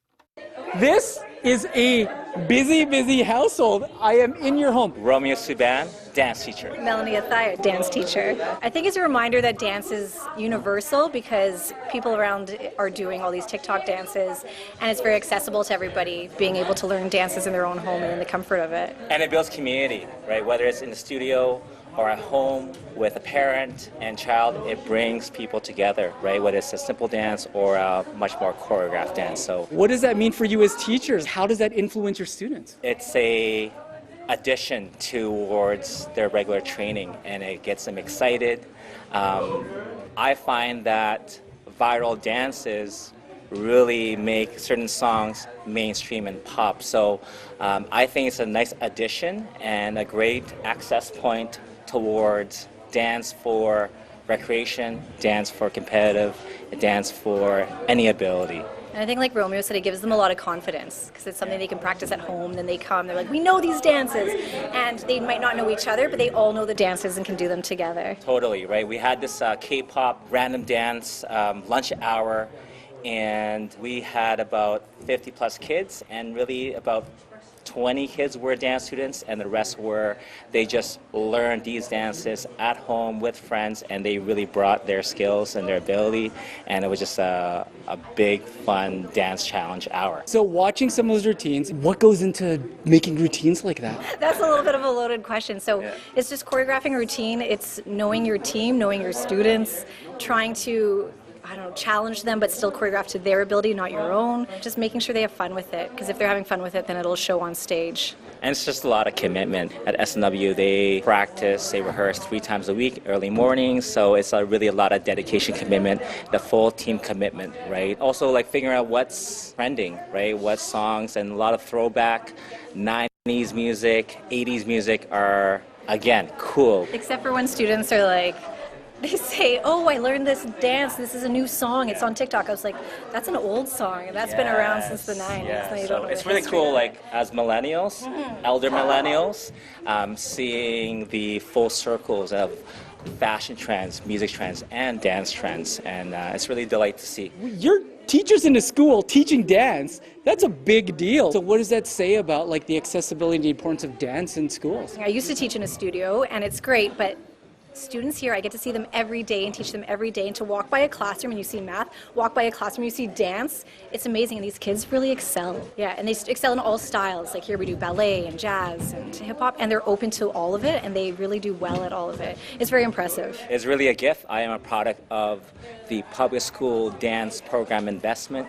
So I came here at Sisler 20 plus years ago and come back to teach the next generation. So it is really important, it's essential, and it makes schooling that much more meaningful. And it's a really holistic approach to education, so we need to keep it going. As teachers, what does that mean? TikTok is inspiring an entire generation of dancers. I think it's definitely brought up more interest, but like 20 years ago or even 10 years ago, students would say, I'm interested in dance because I saw a YouTube video. And then it turned into watching So You Think You Can Dance or different dance shows on TV, but now it's TikTok. And that's their access point. Our way, the old traditional way, is not always the best way, so we got to continue to keep an open mind in terms of what is happening in the youth and what is inspiring them so that we can maybe apply it. How many of these students have asked you to teach them TikTok dances? Oh, it's the opposite. They teach us TikTok dances. I've never taught a TikTok dance, but I've learned them from students. Same thing, yeah, so I'm learning a whole lot more from them. Hi, my name is Quinn Dumlao, and I am a part of Sizzler's Most Wanted. My name is Erin Dela Cruz, and I'm a senior on Sisters Most Wanted. As a team, I've only been dancing for just grade 11. Is that just 1 year now? Yeah. So I went into Sisters dance program in grade 10, and I've been dancing ever since. This is my first year on the school team, but I've been dancing since grade 10. We know that TikTok has been a big influence for, people dancing. So I don't know if, like, over the last little while, like, gigantic routines, like, from Ohio and whatnot have been popping. Okay, talk about that. Like, what have you guys seen, and what does that mean? They're all really cool performances. Like Ohio and Minnesota, they all did amazing. Like every university out there did good. And I love seeing everyone's different interpretations of the style, and it was just fun to watch overall. So. Yeah, it you really get to see how these people see music differently and how they show it. How does that influence in your dancing? Because I know TikTok's a big thing to learn. I'm seeing a smile here. Tell me about that. Well, with TikTok, it's a little different because with social media, it has to fit in that tiny little screen. So you have to make the moves small enough and big enough that it fits the entire screen. So you also have to make it entertaining enough in that 60-second frame. It just kind of restricts your movements, but then it also helps you get ideas on how to use the space around you and use what you have. It's like you get ideas of what you want to do for your next dance. With TikTok, you can just keep scrolling endlessly, and with that, it's just so easy to get consumed by this media and just be like, oh my god, what they're doing is so cool, I want to be a part of that. It's very inspiring to adults and younger people, and adults that have not started dance ever will start dance now just because they've seen people doing something, and it's oh, I want to be a part of that. CBC's Jim Agapito out at Sisler High School. Over the lunch hour, he was part of their choreography and practice. They are members of the team Sisler's Most Wanted dance group. They were working on their routines. And if you want to check out some of the moves, go to their Instagram page. It is Sisler's Most Wanted. And that is all one word, at Sisler's Most Wanted.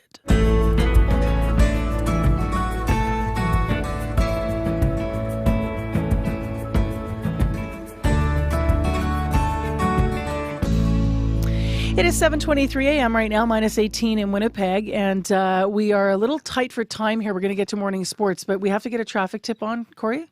Yeah, just got a call from Igor, who says on the westbound North Perimeter at Main Street, it looks like there was kind of a big fender bender. A few cars kind of knocked each other's back bumper. They're off to the right. Just keep left to get around that. You should be able to move pretty quickly through there, but there might be some backups as folks kind of slow down to navigate around that. That's westbound North Perimeter at Main Street. Pretty backed up halfway to Lage, he says. All right, thanks very much, Corey. So we'll stay updated on that. I know Corey's been getting a couple calls, as he mentioned here. So 788-3093 if you do want to update us with traffic this morning. As I mentioned, it's minus 18 right now. We have light snow in Winnipeg being reported, although you can't really see it out the window here at Portage Avenue, where our studio sits, Portage and Yonge. So it may have tapered off. Through the day, we could see a little bit more of this. Our high is minus 16 today. We don't have any extreme warnings in the province for cold today, which is good. But remember, with wind chill, it still feels like minus 31 out there. Still ahead in the program this morning, I just want to mention what's coming up after 7:30. How often do you hear of families who are out there and they're left with the task of clearing the clutter after the death of a loved one? It is an emotional task. It's a necessary task. But what if your loved one worked on it first? We're going to meet a Manitoban who's clearing the clutter from her house and the weight from her shoulders in a process called Swedish death cleaning, so the burden isn't left entirely to her family after she's gone. CBC's community reporter Shanley Vidal visited this Manitoban's home, and so we're going to hear more about that coming up still ahead in the program. Right now, though, it is 7:25 a.m. on 89.3 FM, 990 a.m. or on the CBC Listen app or on YouTube. Good morning, YouTube peeps. If you want to write to us there and say hello, we'd love to. We're continuing to get more subscribers. Right now, though, let's go to sports. Scott Regere's with us. Hello to you. Hey there, Marcy. The Jets back in action last night, trying to halt one streak and restarting another. Yeah, they after seeing their 8-game winning streak end this past weekend, the Jets were looking to get back in the win column last night. The only issue, they were facing the New York Islanders, a team they had lost their previous 7 contests against. But no matter, another strong performance from Connor Hellebuyck, plus second-period goals from Neil Pionk and Mason Appleton helped ensure a win for Winnipeg. 4-2 in this case. That victory also saw the return of Kyle Connor after missing about a month because of a knee injury. And Connor scored an empty net goal late in the game, something that earned him praise from teammate Cole Perfetti. I was maybe expecting a little bit of hesitant around his knee and stuff like that, but he skates so well, he skates so fast, he's so smart and elusive with the puck, and he didn't really show any of that, so he was pretty good and didn't look like he missed a step at all. So it was impressive how good he played. It's great to have him back, and if that's his first game back in 5 weeks, I think, he's going to keep bringing it more and more, and it's great for us. It is great for the Jets, who are back on top of the NHL standings. Vancouver was idle last night, so they're tied with the Canucks atop the entire NHL and have a couple of days off now before they play against the Ottawa Senators. Well, hopefully they can keep it going again. Pick it up, keep it going. We've been talking tennis all week. Another tough day for Canadians at the Aussie Open. Yeah, it's been raining in Melbourne, Marcy, which delayed Leylah Fernandez's match by 3 hours. And when she finally got out on the court against the American Alicia Parks, well, she was pretty good. She broke Parks early, but in the end, it wasn't meant to be. She was out-aced Leylah Fernandez 13-0 and outsetted, I suppose, 2-0, and thus is eliminated from the tournament. So just one Canadian remains in singles. That's Felix Auger-Aliassime, who plays his second round match tonight. Meanwhile, a couple of big upsets on Tuesday, Marcy. Former top seed Caroline Wozniacki and world number 6 Ons Jabeur, both defeated by young Russian players. In Jabeur's case, she didn't even last an hour before losing to 16-year-old Mira Andreeva. Here is Andreeva. Sometimes when I'm lying in bed, I can overthink a little bit, but the next morning I'm totally fine. I mean, I'm 16. Why do I have to think about the rankings? I still have to do a lot of school. It actually started 2 days ago, so I have to do it. I still don't like chemistry. Well, she's not alone in that regard.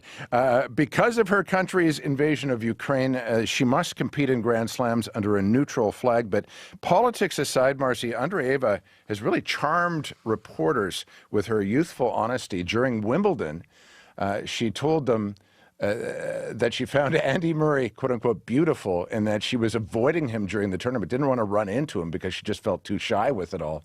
And Murray, he's got a very dry sense of humor, heard about this. And so he said to reporters, can you imagine how good she's going to be when she gets her eyesight improved? Which I thought was pretty good for Andy Murray. Let's finish up with some warm weather news. Everybody's gone surfing, surfing USA. So who knew, Marcy, there'd be cause one day for a song called Surfing Canada. Erin Brooks is the cause. She's 16 years old, and though she was born in Texas and raised in Hawaii, she's always wanted to represent Canada, the country of her granddad's birth. After being turned down several times and wading through plenty of red tape, yesterday Brooks got her wish. Thank you very much, Erin. That was great. And now I'm so proud to announce you are officially a Canadian citizen. Congratulations. Thank you so much. That's Brooks receiving her Canadian citizenship virtually from her living room in Oahu. She is considered an Olympic medal contender, which is due to the heavy left-hand barrel conditions in Tahiti, where Olympic surfing events will be held, Marcy. I would love to elaborate on heavy left-hand barrel conditions, but my surfing expertise is not quite what it might be. Who's CBC going to send to Tahiti for that gig? I don't know. Surfing. I don't know, but I'll put my hand up. Although so will I. Surfing in Manitoba, honestly, windsurfing, I was part of that community just sort of through extension. I had friends that were really big windsurfers. Used to go from Grand Beach all across Lake Winnipeg over to Gimli. And there's a lot of really accomplished windsurfers in this province and kite surfers, because when the wind picks up and you're on Lake Winnipeg, it's awesome. Yeah, beautiful. All right, well, we'll see if she can medal for us then. Cool story. Thanks, Scott. You betcha. That's Scott Regehr with Morning Sports. Still ahead, Swedish death cleaning. What is it? And why is one Manitoban doing it? That's after your CBC Winnipeg News. This is CBC News. Good morning. I'm Heather Wells in Winnipeg. At 7:30, it's minus 18. Little light snow out at the airport. Mix of sun and clouds today. A high of minus 16. Still feeling frigid with a risk of frostbite today. The mother of a woman killed at a busy Manitoba intersection is renewing calls for change. Gypsy Hunking is disappointed. Plans to put in a roundabout at the TransCanada and Highway 16 have been cancelled. As CBC's Josh Crabb reports, a review found big trucks would have trouble getting through.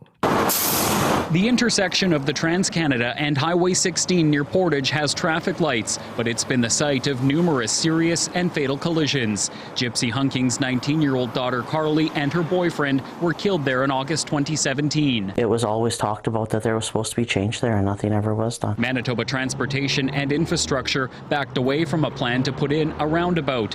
The province says there are potential safety and operational issues.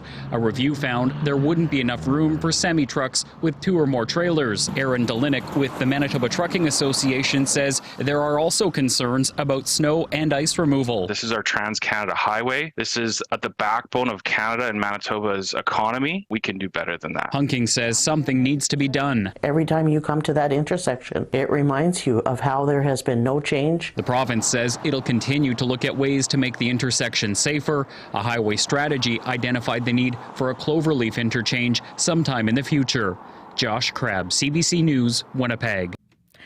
The head of the Manitoba Nurses Union applauds the NDP government for plans to expand sexual assault nurse examiner care province-wide. The strategy would require 7 nurses. The province says 3 have already been hired. Darlene Jackson at the MNU says it will make a real difference for victims. For many survivors, they travel from northern Manitoba down to Winnipeg to have their examination. So having access to that forensic examiner where they are is so important. Jackson says it is going to take time to get the provincial program up and running. She wants the new nurse examiners to get hands-on training with a seasoned veteran examiner in Winnipeg. The hospital in Thompson is facing critical staff shortages in its lab. The workers who remain are exhausted. That is according to the Manitoba Association of Healthcare Professionals. The union represents lab technologists and other allied health professions. Union President Jason Linklater says Thompson is down to 2 technologists after 1 quit before the holidays, and Thompson is supposed to have 12. We certainly don't want to see people leave because the situation they're in is untenable. If Shared Health and those employees can work together to come up with something, that's what we would encourage them to do. Make the workplace a healthy environment, and right now it is about the furthest thing from a healthy environment. Shared Health says it has 3 lab tech jobs posted in Thompson right now and is actively recruiting. Workers from other parts of the province have also volunteered to help out. Manitoba's Economic Development Minister says governments need to support underrepresented groups in the workforce. Jamie Moses spoke after meetings wrapped up in Winnipeg this week with the provincial and territorial labour ministers. One of the priorities is making sure workers have the skills and training needed to enter Manitoba's workforce. The meeting also highlighted the need for more diversity and inclusiveness in the workplace. Moses says it is important to remove barriers. We talked a lot about this in our discussions. Those barriers of participation of underrepresented groups in our labor force are holding back our ability to advance economic reconciliation. Moses says ensuring Indigenous people have the support they need to join and thrive in the workforce should be a priority. He also says finding ways to improve the recognition of foreign credentials is also a major topic of discussion. Well, an aggressive and sometimes deadly form of strep is hitting record numbers in Canada. New figures obtained by CBC News show a higher number of cases of invasive group A strep, and more people became sick with the infection in 2023 than in any previous year. Hear more on this story and other national and international news on World Report at 8. Still on top. Pionk scores!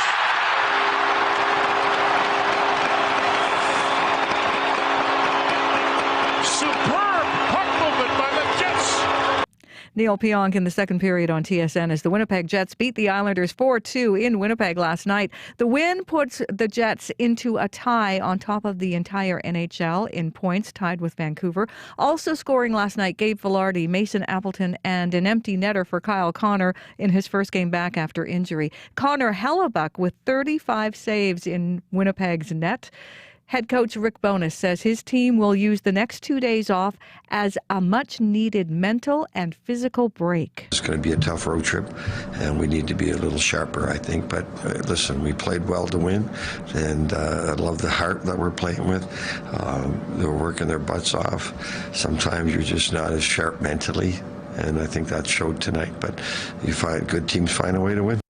And the Jets next play Saturday in Ottawa. You can find more news updated throughout the day at cbc.ca/Manitoba. All right. Thank you very much, Heather Wells. You're welcome. Poor Corey Funk. He's a fit guy, and we're lucky because he's running back and forth to get the phone today. It's ringing again for traffic. So we do have some issues developing. He'll have those in a moment. Let's start with your weather forecast for your Wednesday morning with Abby. Yeah, while Corey's dealing with the phones, let's talk about the weather out there. It's currently minus 18 in the city with light snow. We're looking at a 30% chance of light snow this morning, and we're seeing a high of minus 16. And later, with a northwest wind, it's going to be feeling like minus 31 this morning. And of course, there's a risk of frostbite, so you need to bundle up. Heading to Brandon now. Brandon is currently at minus 19. Current conditions there, we have light snow, and the light snow is going to be ending as you commute this morning. Then you'll be greeted with a mix of sun and cloud. The wind from the northwest will make it kind of chilly at minus 34, but you're looking at a high of minus 19 this morning. Thompson is currently at minus 21 with light snow, high of minus 19. Churchill is currently at minus 21. Gimli is currently at minus 21. Like the whole province is currently at minus 21 and looking at a high of minus 17. But guess where the hot spots in the province is? Okay, I always guess Melita. No, it's actually at the airport at Portage. Oh. And it's currently 17.3. It's minus 17.3. Minus 17.3. Yeah, that's our hot I was ready to go to spot. Portage for a vacation there for a second. Corey's gone. He's Yeah, out. see He's ya. finished. But Winnipeg is currently at minus 18 degrees. All right, thanks, Abby. You're welcome. As Abby's been alluding to here, we're slightly on the other side of this. At least we don't have those big warnings today for the cold. So, Corey, you're back, obviously, from being on the phone. What's up in traffic? Yes, I was just on the phone with Andy about there's a collision on the westbound North Perimeter at Main Street, and that's got traffic actually backed up. He says all the way to La Jamodière, so pretty big big backups there. Earlier, got a call from Igor telling me that it looked like there was a bit of a fender bender where there's a bunch of cars pulled off to the side. Looks like a few folks kind of hit each other's bumpers. But further up, actually, there was an ambulance attending to a collision as well. So just be really careful going around there. You can go around those one cars that are pulled off to the right, but further up, there may be a collision also blocking your way. So just look out for that. That's westbound North Perimeter at Main Street. Seems to be backed up all the way to La Jamaudière. So you may want to just avoid that area if you can. That's the biggest issue out there right now. But if you do see anything else going on, give me a call on the CBC commuter line, and I will let folks know what you're seeing out there. The number to call, 204-788-3093. All right. Thank you, Corey. Thank you. 22 minutes to 8 o'clock on CBC. I'm Marcy Marcusa. This is 89.3 FM on YouTube. We're on the CBC Listen app. Well, next on the program, a lot of families go through this. A loved one dies. You have to go in and manage the belongings. Next on the show, something that can ease the challenging emotional reality of that task.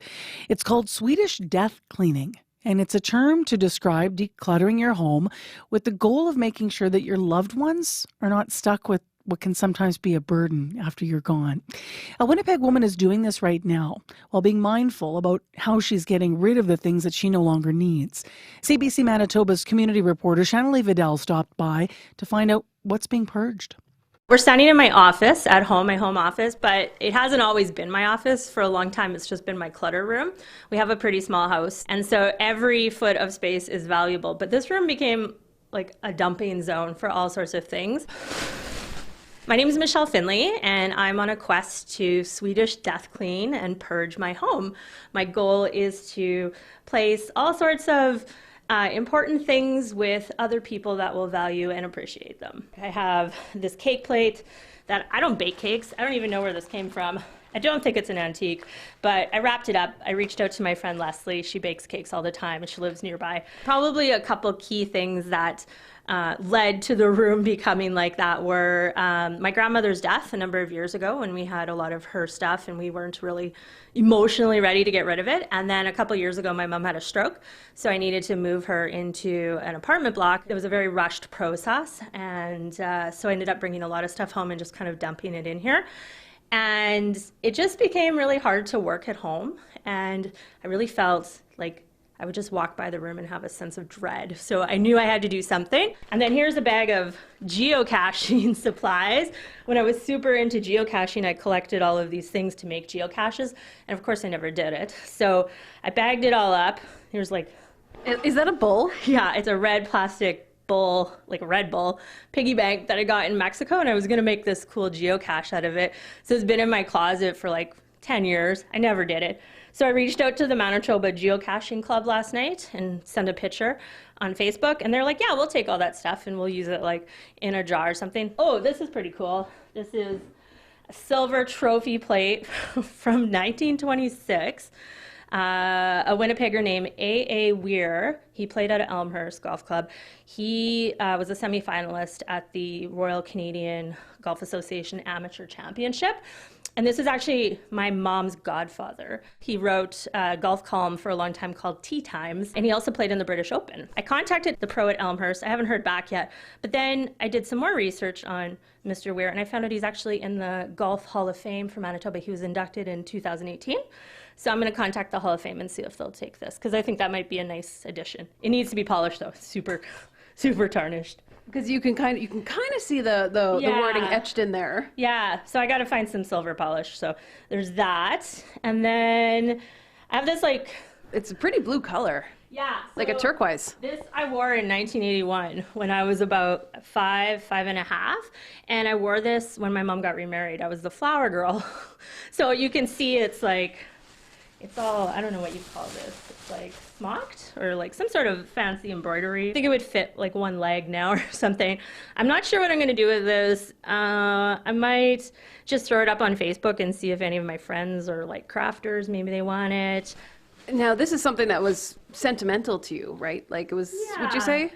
Well, I wouldn't say so much this dress, but there are things I have here that are sentimental. And probably the biggest challenging one is this giant set of Royal Albert china.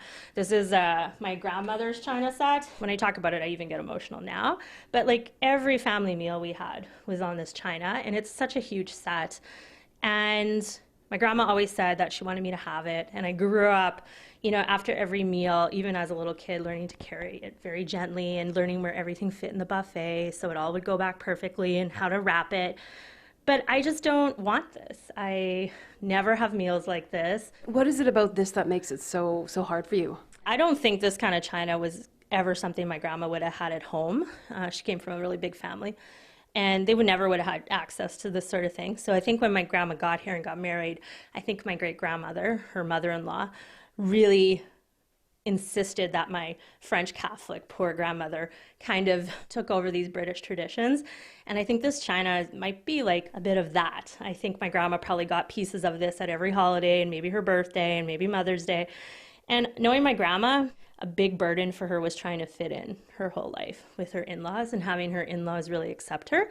And so this china, to me, while it has very good memories for me, I don't know if it had kind of the same thing for my grandma. I have a couple cracked teacups. I'm going to keep them and put rings and stuff in it, maybe put it upstairs in a drawer just so I have one piece left. So like this one's got like a, you can see it's like cracked in the side. So it's called American Beauty, and it's got these pink roses all over it with this gold plating around the top that's sort of worn off in places. You can't put it in the dishwasher. It was very hard to wash. You had to be very careful. And so there's that. And then I have a little creamer cup. It's cracked.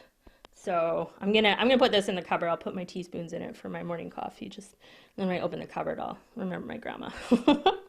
And the same goes with this chair. This was my grandmother's chair. It's a beautiful green color. How would you describe this chair? It's like sort of like a kiwi green, and it's this kind of crushed velvet.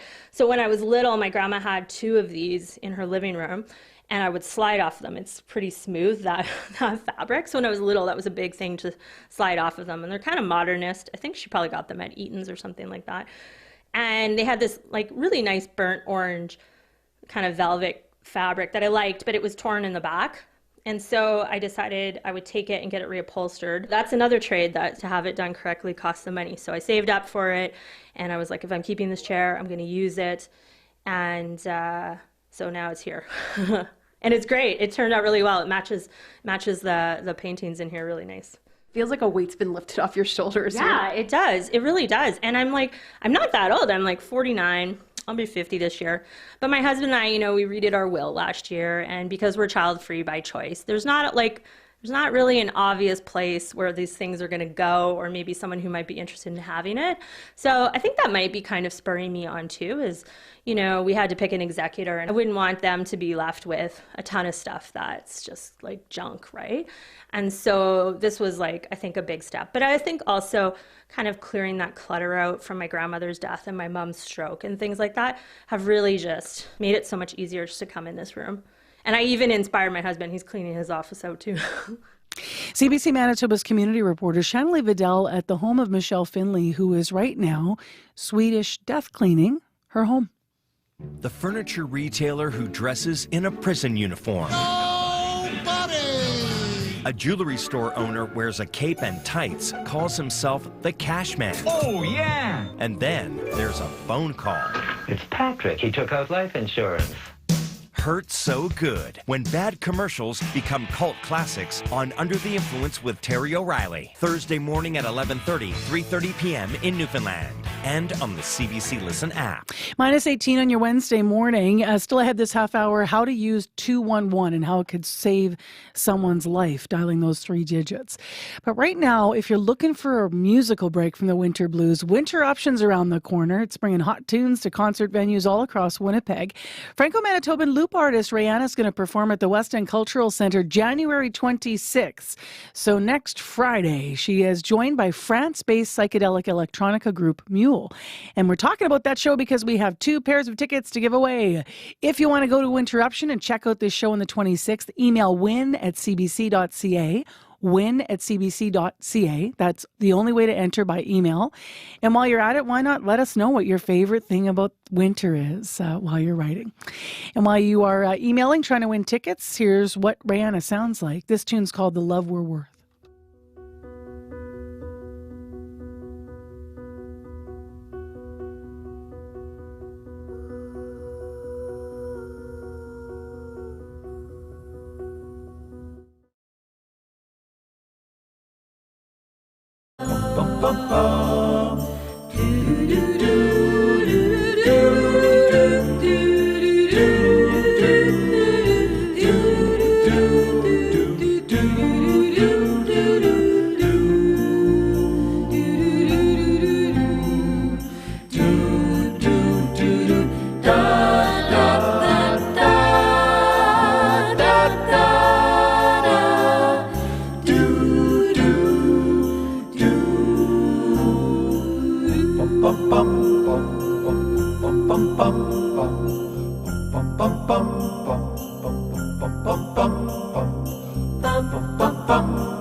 Shows as we get closer to the music.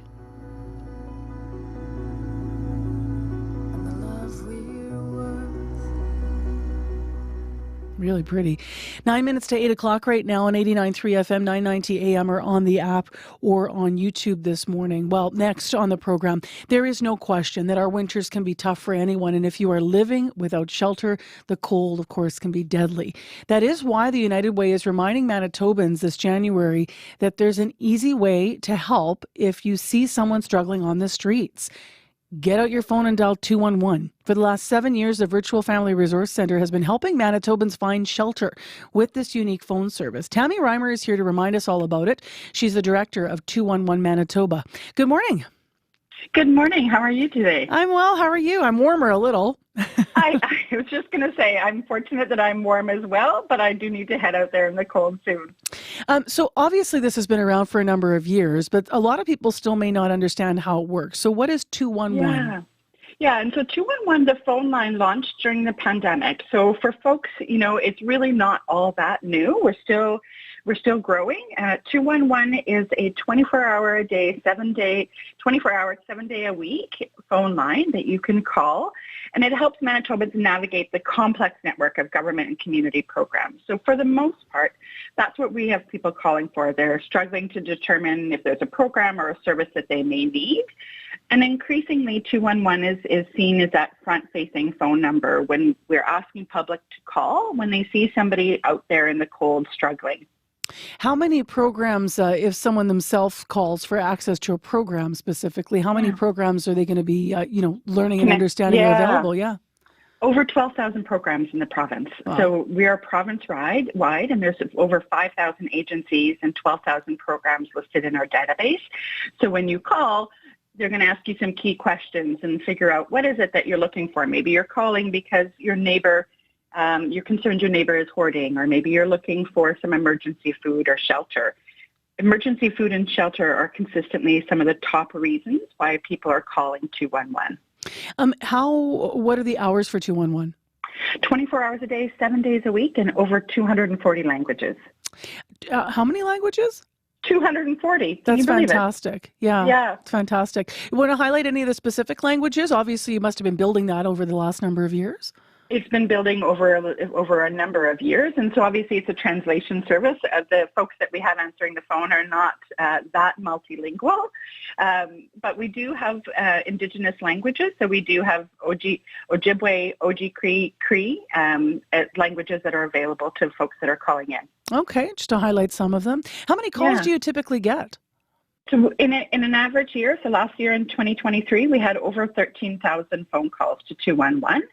And it's important to note that over 400 of those calls were wellness checks. So those were times that a resident in the community, saw a need, saw somebody that might be unsheltered, that was struggling, and they called 211 to be connected to an outreach van. So you gave some examples of that, how the phone call leads to connection. How quickly can it happen? Like, do you say to the person on the phone, like, how does that actually happen after the call once you determine the need and what organization's a fit? Yeah, so what happens is the caller will dial 211. So typically our wait time is under 30 seconds. 28 seconds is our average wait line by the time you're speaking to a person. So that navigator is then going to ask you some key questions. We want to make sure that it's not a 911 response that's needed. So we're going to make sure the person is not in an immediate medical need. And then we're literally going to transfer you into an outreach van. So we have access to know which vans are out in the community, where they're at. So we're going to connect you to the right van. You're going to give a description of that person and their location. And then it might be the Downtown Community Safety Partnership. It might be Main Street Project or St. Boniface Street Links, to name a few. Those might be one of the agencies that's going to then attend to that person and see what they might need. What you said there is important in terms of, the distinction between 211 and 911. Yeah. So obviously it's you said if someone's in immediate distress, that's a 911 call. It's a 911 call. We want to be there to partner with 911 and to help take the load off where there is not an emergency need. That's where 211 can be there to help and to help take some of the load off of 911. How has the service changed over the 7 years it's been in existence in our community? You know what? It's grown exponentially. We consistently have folks that are actually now reaching out to us, wanting to be included in the database. And so that's wonderful. We don't need to be advertising that as much to programs and services. They are there wanting to be a part of our service. And we each year we continue to see the call volume rise. We see more partnerships that are raising with Agent Opportunity. We have a wonderful partnership where we're referring older adults to their programs. We've partnered with CMHA in the past. And so there's just lots of ways that we can actually bring community agencies together to work. How have the calls you received changed? Is it just, are they just a reflection of as you add more services? You mentioned seniors. Yeah, so I would say that the what is consistent, what hasn't changed, and I think that's a concern for us, is that the calls coming in for emergency food and emergency shelter have only increased over the years. And so those are alarming for us. The fact that they are consistently in our top 3 caller reasons is a reflection of the challenges that many Winnipeggers and Manitobans are facing. This was originally, if I recall correctly, a virtual service, a virtual chat, right? The dial number came a little later.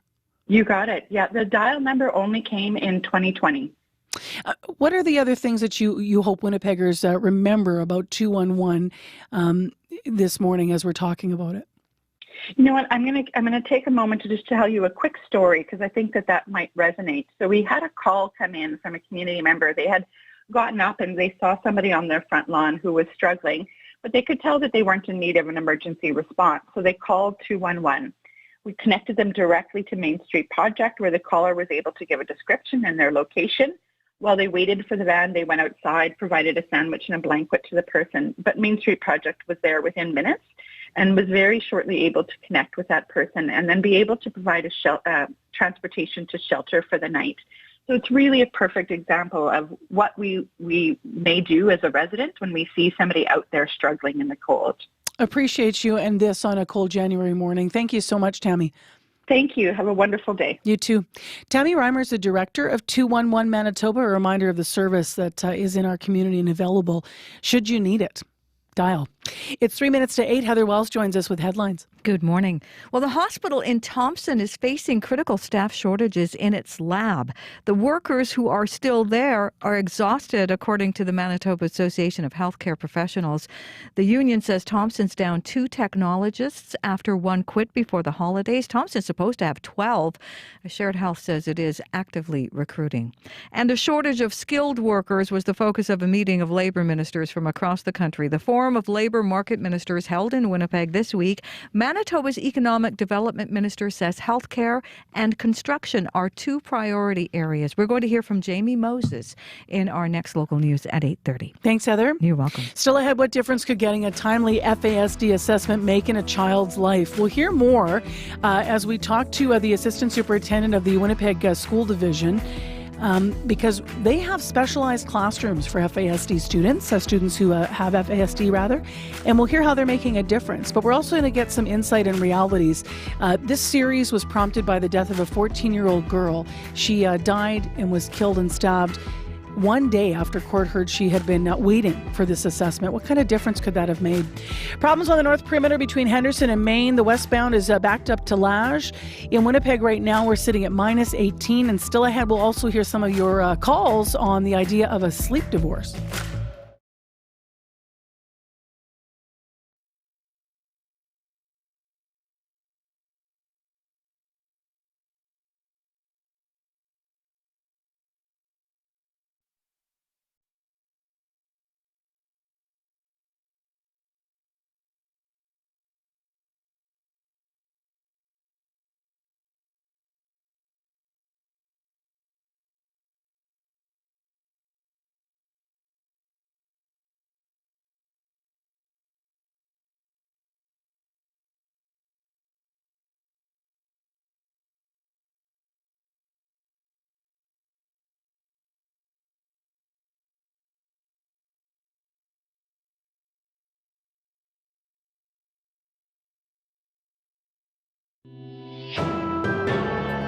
This is World Report.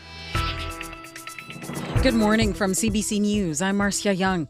Canada's Public Health Agency says a record number of people in this country are getting sick with a form of strep A. Invasive Group A strep is aggressive and sometimes deadly. New figures obtained by CBC News show a higher number of cases of the infection in 2023 than in any other previous year. Mike Crawley has more. Strep A bacteria are pretty much everywhere and typically cause nothing more severe than a sore throat. But when strep turns aggressive and invades the bloodstream, soft tissue areas, or the fluid around the brain, it almost always requires treatment in hospital. And in 1 of 10 cases, it's fatal. We do have to keep a very close eye on it. Dr. Susie Hoda is an infectious diseases specialist at University Health Network in Toronto. She says the number of invasive strep A infections is on the rise. Especially December has really been quite a dramatic rise in activity. The Public Health Agency of Canada confirmed more than 4,600 cases in 2023. That's a jump of more than 40% over the previous yearly record. This is very concerning. Dr. Brian Conway is medical director of the Vancouver Infectious Diseases Centre. We need to understand why it happened and design a strategy to address it. Ontario recorded 48 deaths from invasive strep A between October and December, 6 of them children. BC, Manitoba, Quebec, and New Brunswick have all reported higher numbers of infections than in previous years. What's not fully clear is what's driving the spike. Conway says there's some evidence that it's linked to recent growth in other infections, such as COVID-19, flu, and RSV. People hit by invasive strep A often have one of those illnesses first. Mike Crawley, CBC News, Toronto. Pakistan is warning Iran could face serious consequences for violating its airspace. Officials say Iranian airstrikes launched at Baluchistan province killed 2 children and injured 3 others. Iranian media is reporting the target was a Sunni militant group near the border between Iran and Pakistan. Earlier this week, Iran attacked sites in Iraq and Syria. More medical aid is expected to start arriving in Gaza today. It's part of a deal brokered by Qatar and France. But last night was a deadly night in southern Gaza.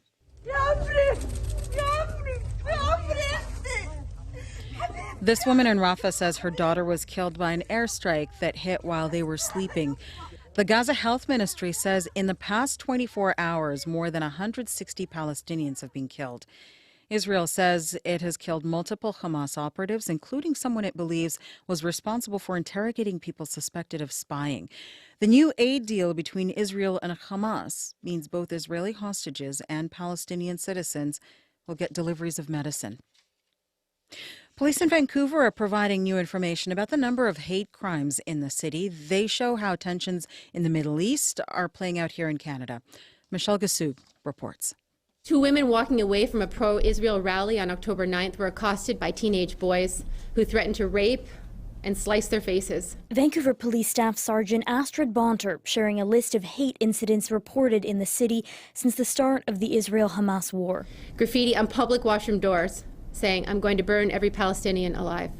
Reports of anti-Semitic hate crimes increased 62% in 2023, a number Ezra Shankin with the Jewish Federation of Greater Vancouver says is disturbing but not surprising. People who live here who are not connected to decision-making in the Middle East, surely not, and are really experiencing very, very violent and hateful language. Police said crimes targeting Arab and Muslim communities have also increased, but they often go unreported. At a mosque in Delta, Imam Umran Bati says precautions have been in place for months. We, of course, have beefed up our security here locally around the clock to make sure that if anything does happen, it gets reported right away. Police saying more than ever, events happening abroad are fueling dangerous interactions here. Michelle Gassoub, CBC News, Vancouver. In Kharkiv, Ukraine. Firefighters rushed to put out the flames at one of the buildings hit by Russian missiles. 2 strikes in a residential area of the city injured at least 17 people. 2 women are said to be in serious condition. Kharkiv has been the target of frequent attacks, but has remained under Ukraine's control. The war is closing in on its 2nd year in February. Last week, Russian missiles hit a hotel in the city, injuring 11 people. At least 2 people have been killed in an explosion in Nigeria. It happened in southwestern Oyo State late Tuesday night. More than 70 people have been injured. Officials say explosives being stored in a home detonated. Several buildings are destroyed. The governor says illegal miners had been occupying the house with the explosives. Rescuers are still looking for people who may be trapped under the rubble. The state says it will provide temporary accommodations for those who lost their homes. The families of the victims of Canada's worst mass stabbing are hearing graphic details about that attack. Today is day 3 of a coroner's inquest into the murders of 11 people on James Smith Cree Nation in Saskatchewan. It was September 4th, 2022, when Miles Sanderson attacked 28 people. A member of the RCMP has been telling the courtroom about the events of that day. The CBC's Sam Sampson is covering the inquest. Every time Brian Burns walks into the inquest, he sees his wife Bonnie and his son Gregory. Their photos are on a table with candles and the 9 others who were killed that day. All sad and mad and, just all kind of emotions. Burns, known as Buggy, is here with his 15-year-old son who survived his stab wounds. At one point, the inquest was just too much to handle. They were having a rough time, so we came out and had a smoke and calmed down. What did you tell them? I just told them just let it out if you need to cry. On Tuesday, an RCMP staff sergeant testified for 5 hours, detailing what happened the day of the killings, all according to the Mounties investigation. Miles Sanderson kicked down doors, stabbed people as they were sleeping, all while some families tried to protect their children who were hiding in basements and bedrooms. The jury also heard several text conversations between Sanderson and some of his victims in the days before the stabbings, many focused on selling drugs. Well, drug use is rampant. Addictions worker Daryl Burns' sister Gloria was killed in the attacks. He hopes the jury in this provincial inquest recommends ways to get First Nations members help with addictions and trauma, but he worries about follow-through. And history has shown when they're dealing with Native people, such as my community there, these recommendations mean nothing. Daryl bowed his head as he heard details of his sister's death. He has standing in this inquest, meaning he can question any of the witnesses, but he's waiting to hear from others, like the RCMP officers who first responded to the violence. Sam Sampson, CBC News, Melfort, Saskatchewan. The North American wolverine is now listed as threatened under the U.S. Endangered Species Act. States like Montana and Idaho say habitat loss and climate change are serious concerns. But in the Yukon, trappers say the animals are plentiful, and they're helping the territorial government collect more data on the species. Mary Beth Dean has the details. A meter long with dark fur. Some people say wolverines look like small bears, but they're notoriously elusive and most people will never see one. The wolverine are all around us here. The president of the Yukon Trappers Association says, despite being listed as an endangered species in the U.S., wolverine are thriving in the territory. Outside of the cities, the trappers are harvesting wolverine within 5 kilometers of the village centers. Brian Melanson says their pelts can fetch up to $1,500. He encourages trappers to give wolverine carcasses to the Yukon government for a $50 stipend. Wildlife biologist Tom Jung says it appears that wolverines are doing well, but numbers are hard to pin down, so the carcass study is tracking trends. Things like their health. We've been looking at the parasites, some of the diseases that they may have. Jung says the government collects roughly 75 every year, and they share those samples with scientists in other jurisdictions. Some of these specialists we work with at other labs in Canada or the United States are quite amazed that they were able to sample from so many wolverines. Jung says there's no indication Yukon trappers will be affected by the wolverine's increased level of protection in the U.S., and that their status as a species of concern in Canada simply means their numbers should be monitored. But he says the animals are so adept at avoiding humans that doing so is easier said than done. Mary Beth Dean, CBC News, Whitehorse.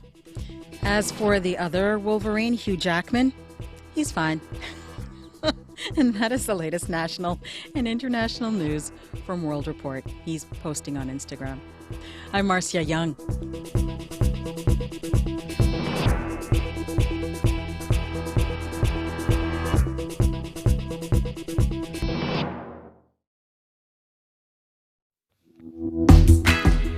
Good morning, everyone. Welcome to Wednesday, midweek and mid-month of January. The extreme cold warnings are off today, but yeah, it's still cold. Minus 18 in Winnipeg. Thanks for joining us here on CBC, either on our YouTube channel on 89.3 FM, 990 AM, or on the app.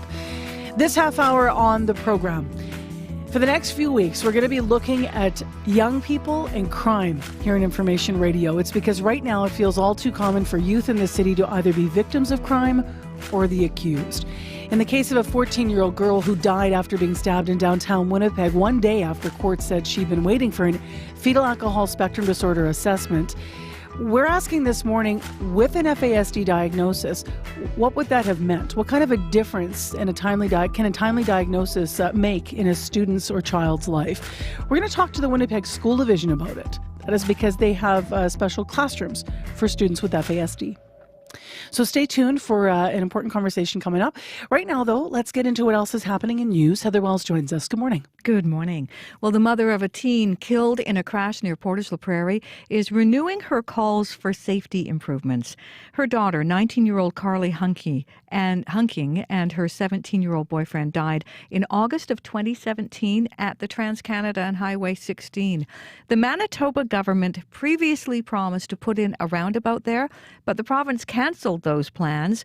A provincial review found semis with 2 or more trailers would have trouble getting through a roundabout. So we'll hear more about that. And the Manitoba Nurses Union says the NDP government's plan to expand the sexual assault nurse examiner program is going to make a big difference. And the MNU says once the program's up and running, survivors from the north won't have to travel all the way to Winnipeg. We'll hear more from the MNU in our next local news at 8:30. We have a situation developing in traffic right now. Corey's getting the details. Please stay with us. He's on the phone. First, we'll check in with weather with Abby. Yeah, right now in Winnipeg, it's currently minus 18 with light snow. We're looking at a 30% chance of light snow this morning, and we will see a high of minus 16. Now, with a northwest wind, it's going to be feeling like minus 31 this morning. So that's the risk of frostbites, and also look out for fellow Winnipeggers. But right now, it's just minus 18 in the city. All right, thanks, Abby. You're welcome. Corey Funk, what's going on? Yeah, hearing from a few folks about a fairly major collision just west of Headingley on the westbound highway number 1.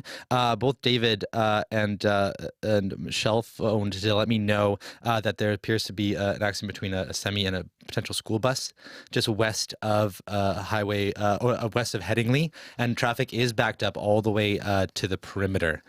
So do look out for that. It's pretty much at a standstill is what I heard. So we'll be keeping an eye on that, and as well on the northbound perimeter.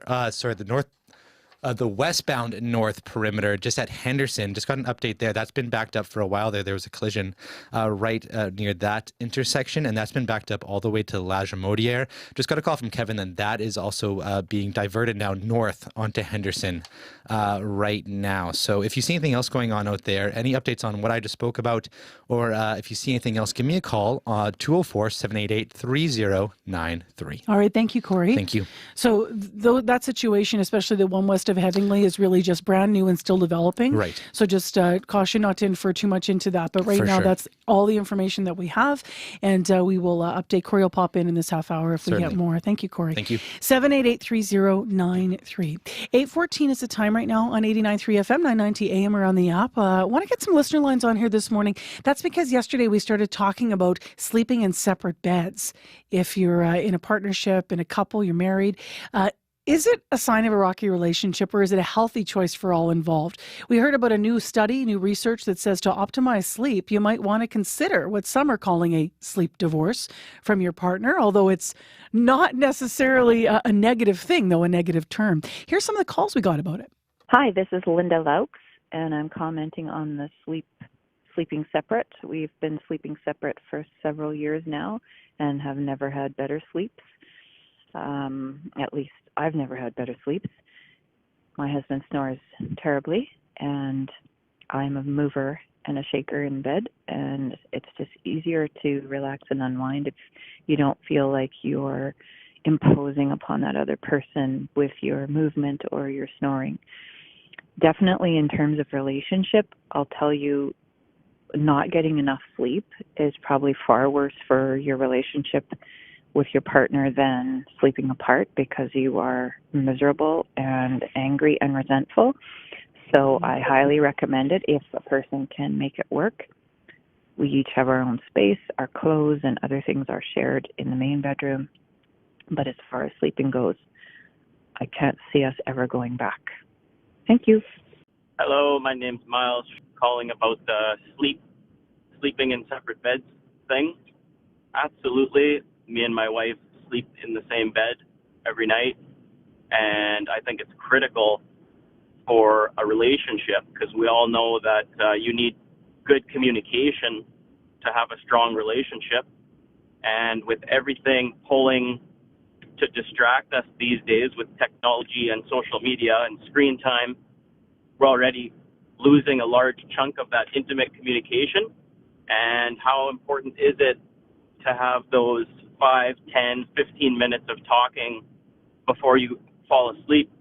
Because I remember in school there was a study that if you study for a test 20 minutes before you go to bed, you're going to remember a lot of that in your short-term and long-term memory.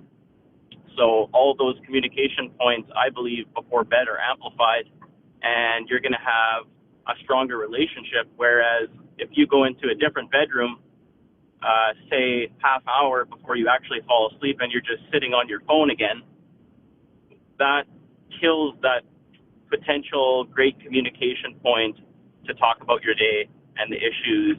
And I think it's more important to find a way to figure out how to sleep in the same room and the same bed rather than separate beds. Great conversation happening on our listener line and on my Facebook page as well about the idea of sleeping in the same bed or sleeping separate. You can continue to weigh in at 788-3205. 8:17 a.m. is the time right now on a chilly Wednesday morning. And as I mentioned, for the next few weeks, we're taking a look at young people and crime here on Information Radio. Let's look at the 14-year-old girl who died. Advocates say that she fell through the cracks of a system that was supposed to help her. Since her death, we have learned she was waiting to be assessed for FASD or fetal alcohol spectrum disorder. What difference could that diagnosis have made in her life?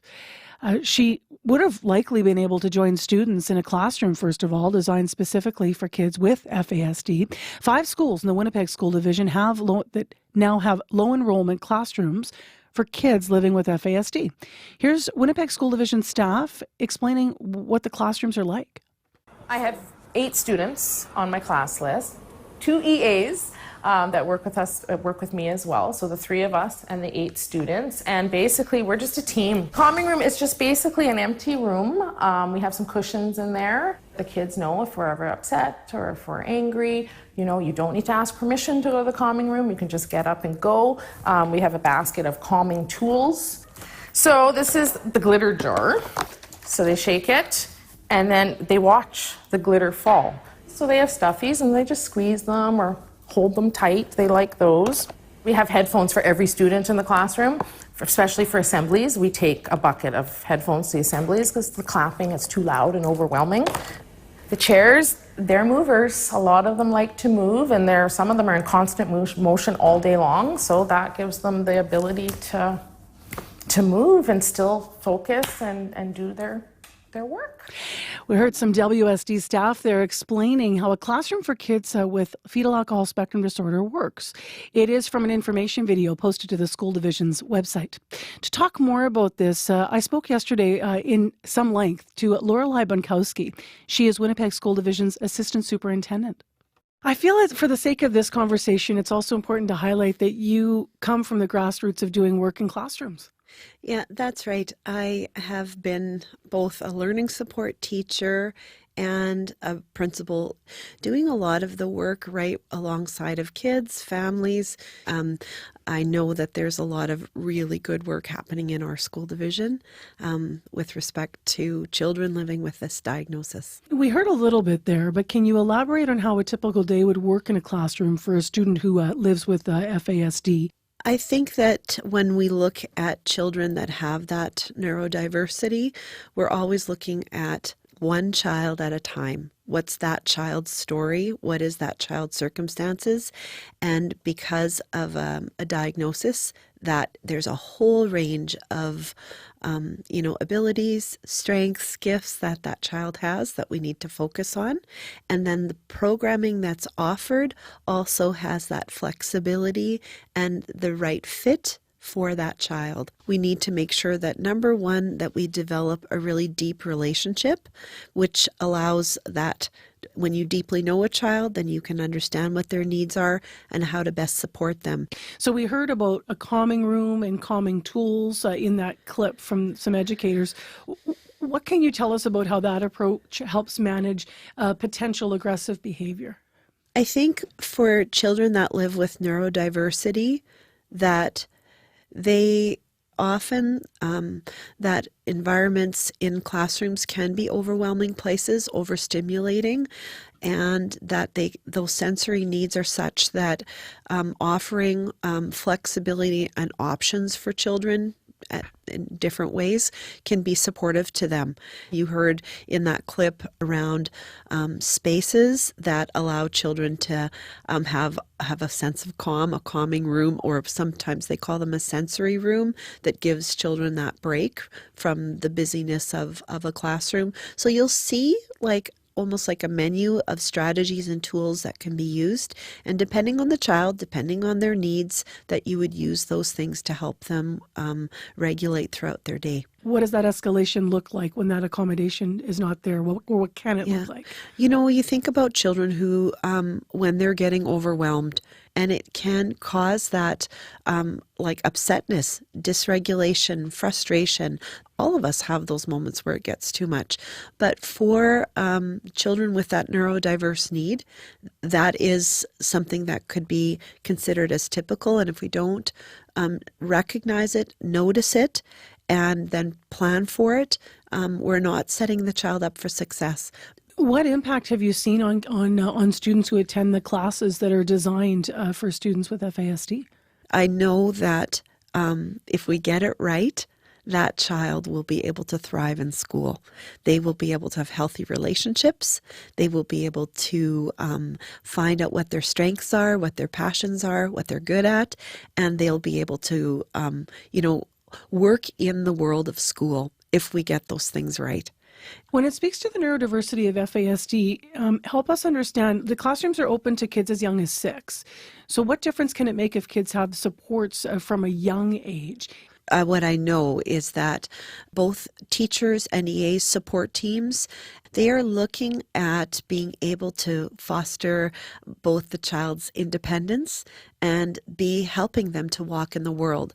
And that the adaptations, those changes that you're making in their programming, in their environment, you'll see flexible use of those things. So when there's parts of the day that are maybe a bit more challenging, the child's in a particular environment, maybe it's quieter, lower sensory, greater one-on-one. But as you see them developing in capacity, children then will be saying, we're going to move them back and forth in between flexible use of what we would call a regular classroom. If you can see that they're growing in their capacity to walk in the world with that greater diverse range of learners in a school. So that's like tangible progress.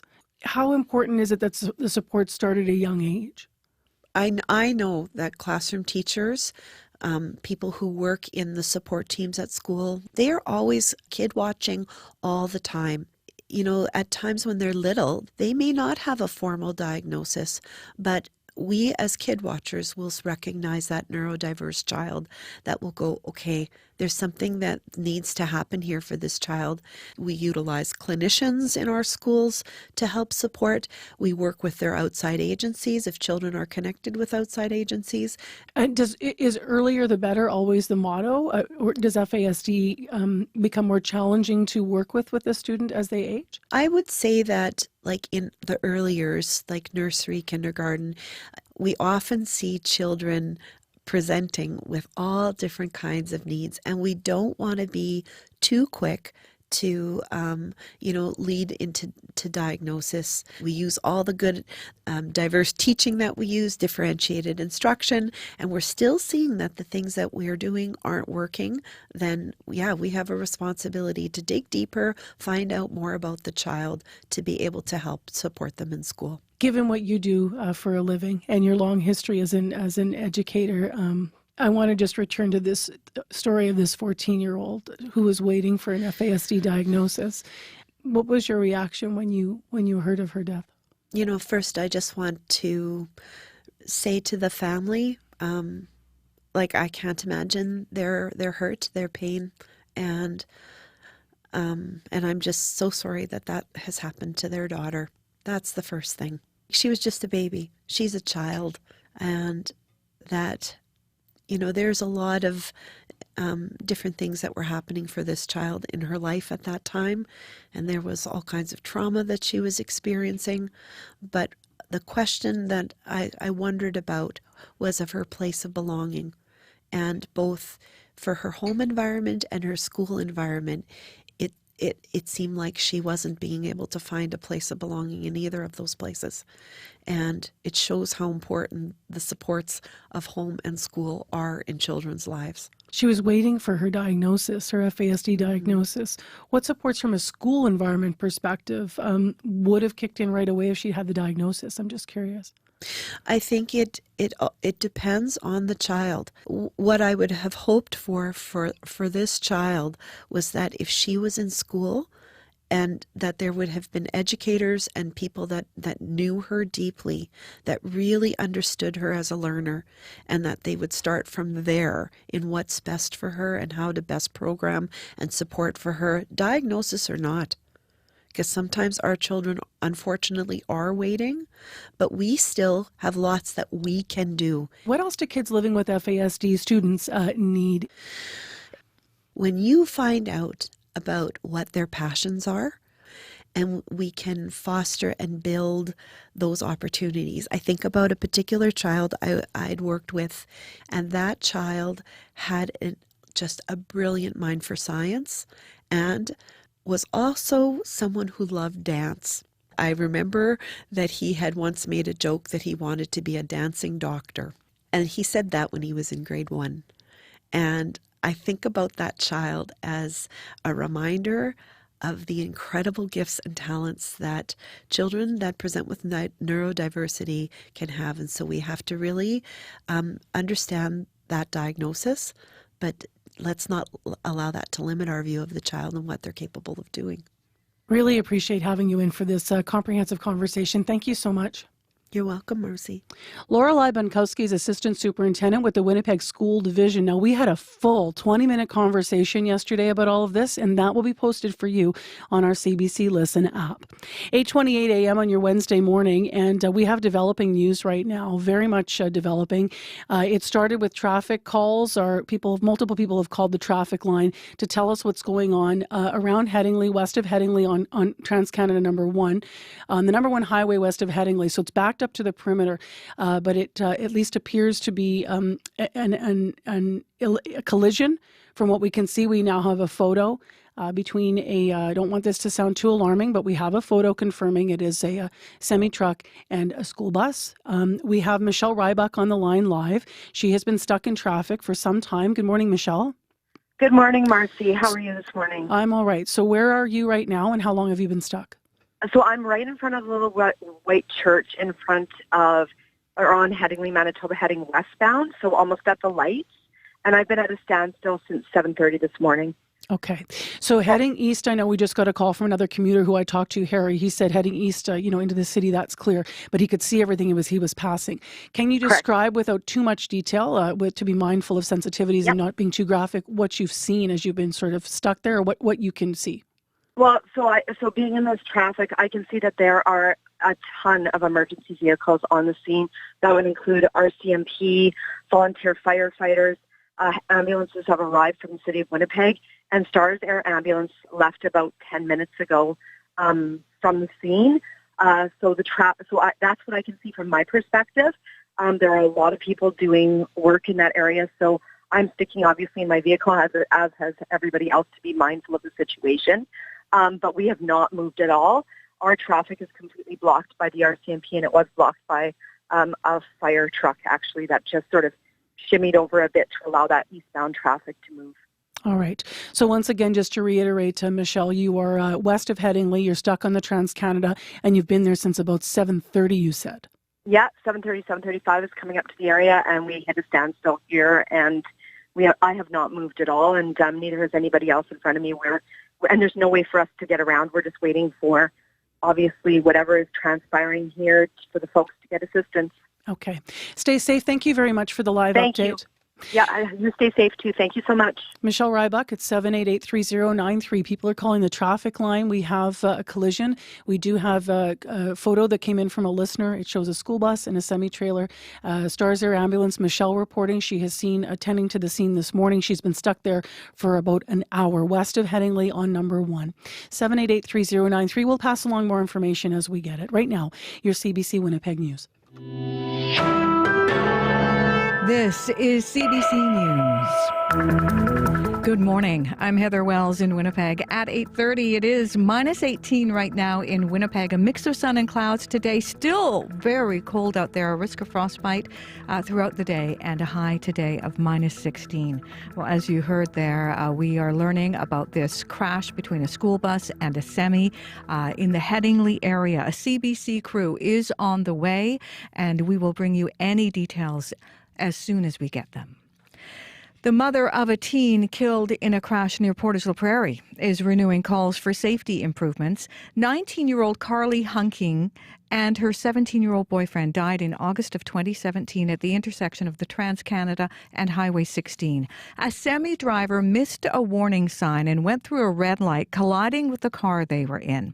The Manitoba government previously promised to put in a roundabout at that intersection. Gypsy Hunking says she was disappointed to find out the province has cancelled those plans. It's going on 7 years that Carly's been gone and Dorian's been gone, and nothing has ever changed. It would be nice to see that and feel a little bit safer coming up to that intersection, that's for sure. I still have anxiety about it. A provincial review found semis with 2 or more trailers would have trouble getting through a roundabout. The province has identified the need for a cloverleaf exchange at the number 1 and 16 sometime in the future. A potentially deadly form of strep infection is showing up in record numbers across the country. Especially December has really been quite a dramatic rise in activity. We do have to keep a very close eye on it. Dr. Susie Hota at the University Health Network in Toronto commenting on new figures showing confirmed cases of invasive Group A strep are on the rise in 5 provinces. In Ontario this past fall, it was responsible for 48 deaths, 6 of them children. Doctors say typically it causes nothing more than a sore throat, but when strep turns aggressive, it almost always requires hospital treatment, and in 1 in 10 cases, it is fatal.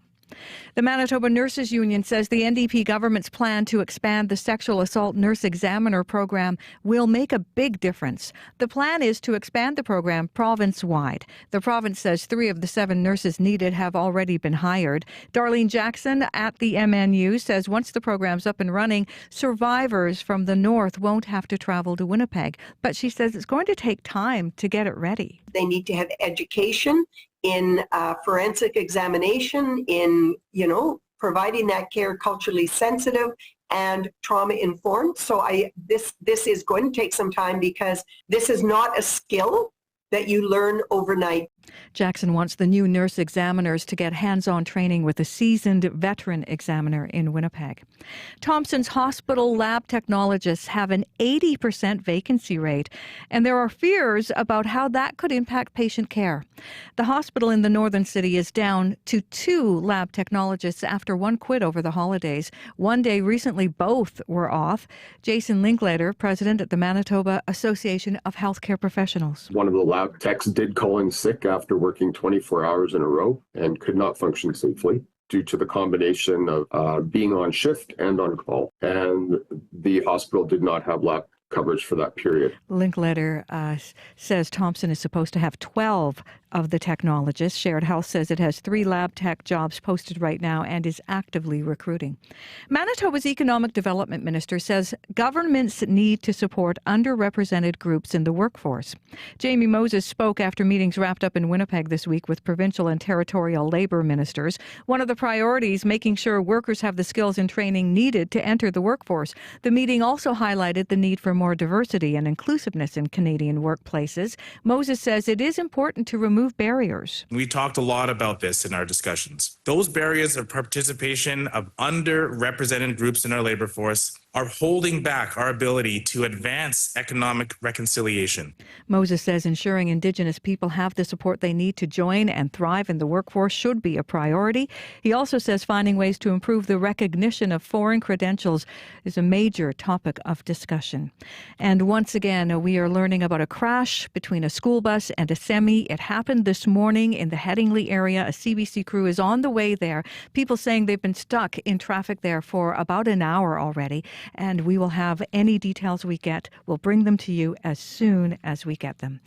You can find more news updated throughout the day as well at cbc.ca/Manitoba. All right. Thank you very much, Heather. You're welcome.